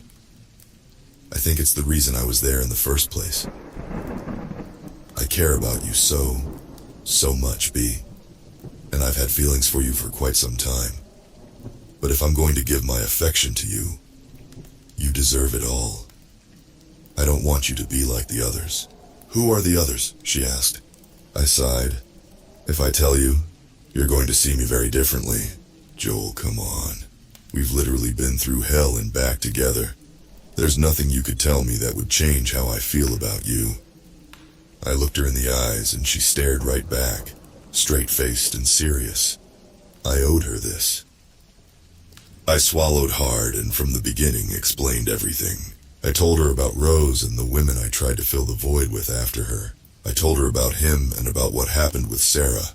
I told her about Ethan and about all the times I let my emotions get the best of me because I wasn't willing to move on. She did nothing but listen intently the whole time I talked, never breaking eye contact. When I finished, B was quiet for a moment, and all I could hear was my heart pounding in my ears. Are you saying that's why you've been the way you are toward me? B, no, not at all. I hesitated, not knowing if it would be right to tell her. As I looked at her pleading expression, I couldn't fight it. I love you, B. And because of that, I couldn't live with myself if I made the same mistakes with you that I have in the past. I don't want to ruin things again. I just need time to learn and grow. She looked at me for a moment before simply nodding. Okay. Her answer both somehow relieved and scared me. Okay, what? What are you thinking? Okay, if you need time, I'll wait as long as it takes. B. Joel, it's okay. I mean, I've waited this long, right? What's a little more? I'm not asking you to do that, B. I can't ask you to do that. I know you're not. I want to, Joel. It's been a long time since I've let myself feel the way I do about you. I'm not going to stop feeling that just because I learned a few things about you. Take your time and get better. And then when you're ready, I'll be here. She brushed her hand across my cheek and pulled my gaze back to hers. And I can't wait to see who you'll be when you come back. Besides, I have my own issues to work out. I'm not sure I'm even ready for a relationship yet. I smiled and pulled her in a tight hug. Thank you, B. I'm sorry again. Don't be. I get it. She pulled away and then gave me a smirk. Although it was rude of you to break that last kiss, I was really excited to see how it ended. I smiled and leaned in close. It wasn't anything special. It was just... We locked lips one last time, holding it softly and taking in every divine second. A few more pecks snuck their way in before we pulled away and smiled at one another. I don't know, I think that was pretty special, B said. I looked up at Jan with warmth in my chest. Yeah, I think I might be ready. The two of us continued to talk for a long time about many different things. It was funny that even though we were all free in the world, the thing we still enjoyed most was sitting around a house talking. I guess old habits indeed die hard. Still, there was nothing wrong with that. We enjoyed it because we got to be together, and that's what was important to all of us. After all of the dust settled and all of the hospital bills had been paid, the lot of our group stuck together, choosing to live nearby. We were family, and the only support we had through the nightmare we faced. The thought of living without one another was honestly more scary than anything I saw in the desolate halls and moldy rooms. As promised, the government provided everything for us: money, vehicles, and homes. No longer having to work meant that we could focus on all of the things we had wanted to do, but never had the time for. There were dreams to be followed and goals to fulfill. Grace took my advice and began painting to pass the time. I have a few of her paintings hanging in my house, as a matter of fact. A stranger might think they're reprints. They're so good. Frank ended up taking off to travel around the world. Been cooped up in a house for long enough, he told us. The domestic life just doesn't appeal to me anymore, I guess. We all understood. He was always the most distant of the group, so it made sense that he would be the one to take off. He always sends us pictures of the places he's been in the mail, though. Polaroids with the simple signature, Frank, on the back. It isn't much, but we know it's his way of telling us he loves us. Alice didn't stick around either, as she was never tethered to our group. We do text from time to time, however. The last time we talked, she told me that she was going back to school. She may not have needed to worry about money, but that was never why she wanted to be a doctor. It was about saving lives for her. On the flip side of dreams, we also had to make amends. Daniel reconnected with his wife not long after returning to the world. We were actually there when she saw him for the first time. The government dropped us off after our meeting at a local police station where various relations were waiting for us. He froze upon seeing her, and I could tell he had no words to speak, but she didn't care. She broke down into tears and stumbled forward, wrapping him in her arms. They're working to mend everything that was broken. And from what Daniel has told me, it's been a slow process. He's more than okay with that, though. I never thought I would even get the chance, he told me. B ended up going back home to see her sister, but found that she had moved towns. I helped her track her down, and when she did, she sent her a letter asking if they could meet. Her sister was absolutely ecstatic to hear from her. As soon as she was old enough, she moved out of her parents' home and never looked back, moving on from everything that happened to her and starting a better life for herself. B told me that she seemed so happy and full of life, much more different from when she last saw her. When she apologized, her sister just hugged her and told her that it was okay. She understood why she did what she did and didn't blame her for what happened. That wasn't us, Beatrice. We are so much more than those things, her sister told her. When Bea returned home, she seemed so free and weightless. The pain behind her eyes was gone, and her smile had never looked so bright. She had always put on a good face, but for the first time since I had known her, she seemed genuinely happy. As for myself, I spent a lot of time reflecting on my choices in the past, working hard not to fall back into old patterns. It was a slow process, trying to be more kind to myself and change the mindsets I had laid in stone over the years. I contacted some people from my past that I had hurt or used for emotional comfort, and apologized as well. Some of them forgave me while others didn't even respond, but like Ethan said, they didn't owe that to me. They just deserved to be told that their anger was justified, and that I knew what I did was wrong. From there, all I could do was try to be better, and that's what I did. It was funny how once everything I had spent so long hiding was out in the open, I immediately felt so liberated. I was no longer a prisoner of my own mistakes, and nothing made me feel stronger. The future was open, and I felt free for the first time since I could remember. The others, of course, had their own things to work out. But interestingly enough, we weren't the only people to return from the house. Over the following months after our escape, people who had been missing for years began to pop back into existence.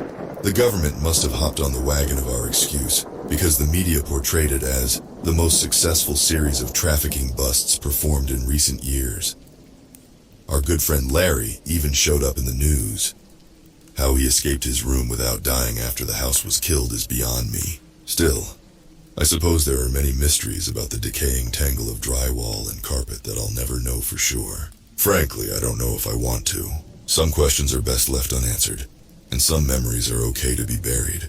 However, there was one thing that the more I changed and grew, the more it bothered me. Apparently, it bothered Jan as well. You know what the one thing I don't understand is? She started. Why us? What do you mean? It just doesn't seem fair, does it? Sure, we all messed up in our lives, but I don't think we deserve to suffer through what we did. And I mean, all those people we lost. If the house really wanted to torment people who did bad things, I just feel like there are much more deserving people. I thought for a moment. It was something I wondered about every day. Unable to think of anything reasonable, I gave Jan the same answer that I pacified myself with. I don't think that was what it wanted. Not really, I mean. Sure, that's what it told me, but the house was a predator at the end of the day. It needed to feed on our pain and guilt, and I don't think it could have gotten that from those kinds of people. I don't know if they would feel as much regret. I think that the house just knew that we would tear ourselves up, just as much as it did to us. Maybe. It's a shame it took us 5 years to figure all of that out, huh? Yeah, it really is. But we're free now and we're better for it. At least I like to think so. Yes, I certainly do. The two of us smiled at one another, then sat in silence for a bit, staring down at Andy as she played. She was so innocent and pure, with so much potential ahead of her. She didn't have to grow up in the house, in the dark corridors that smelled of mildew, among the perfect grass hills that watched with hungry eyes, eating your time away day by day. She didn't have to grow up drinking chalk-filled water and eating expired packages of crackers and juice. She had a whole life to live, and I was so thankful for that. Just then, my phone began to vibrate. I slowly reached into my pocket and pulled it out, my heart stopping as I read the name. Jack. It was him. After all this time, he was actually calling. I couldn't move, and I couldn't breathe. My heart went from a slow beat to a harsh gallop as I stared at the screen, letting the rings tick by. Jan suddenly freed me from my paralysis. Joel, is everything okay? Yeah, Jan, it's him. It's Jack, he's calling me. Oh my goodness, well answer it. Are you sure? I don't know what to say. I began to breathe so hard that I almost started hyperventilating. I had waited all of this time to speak to him again. So why was I so scared now? That was a stupid question, I knew why. There was so much to say, and I didn't know how to say it. How could I say it? Would he want to hear it? It had been over 5 years since we had last spoken. How would he even feel about hearing me again? A million fears crashed through my head at once but went still as my phone went silent. A missed call icon appeared on the screen briefly before it faded to black. I sat there staring blankly at it before I heard Jan speak. "Joel," she whispered. I looked to her. "You can do this. You've grown so much. I know you'll do the right thing." I swallowed hard and then nodded. "Okay, can I use your back patio?" "Of course, now go do what you need to do." I stood with shaky legs and began to walk slowly toward the kitchen.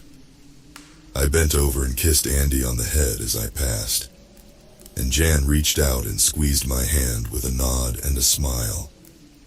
"I love you, Jan. I love you too, Joel."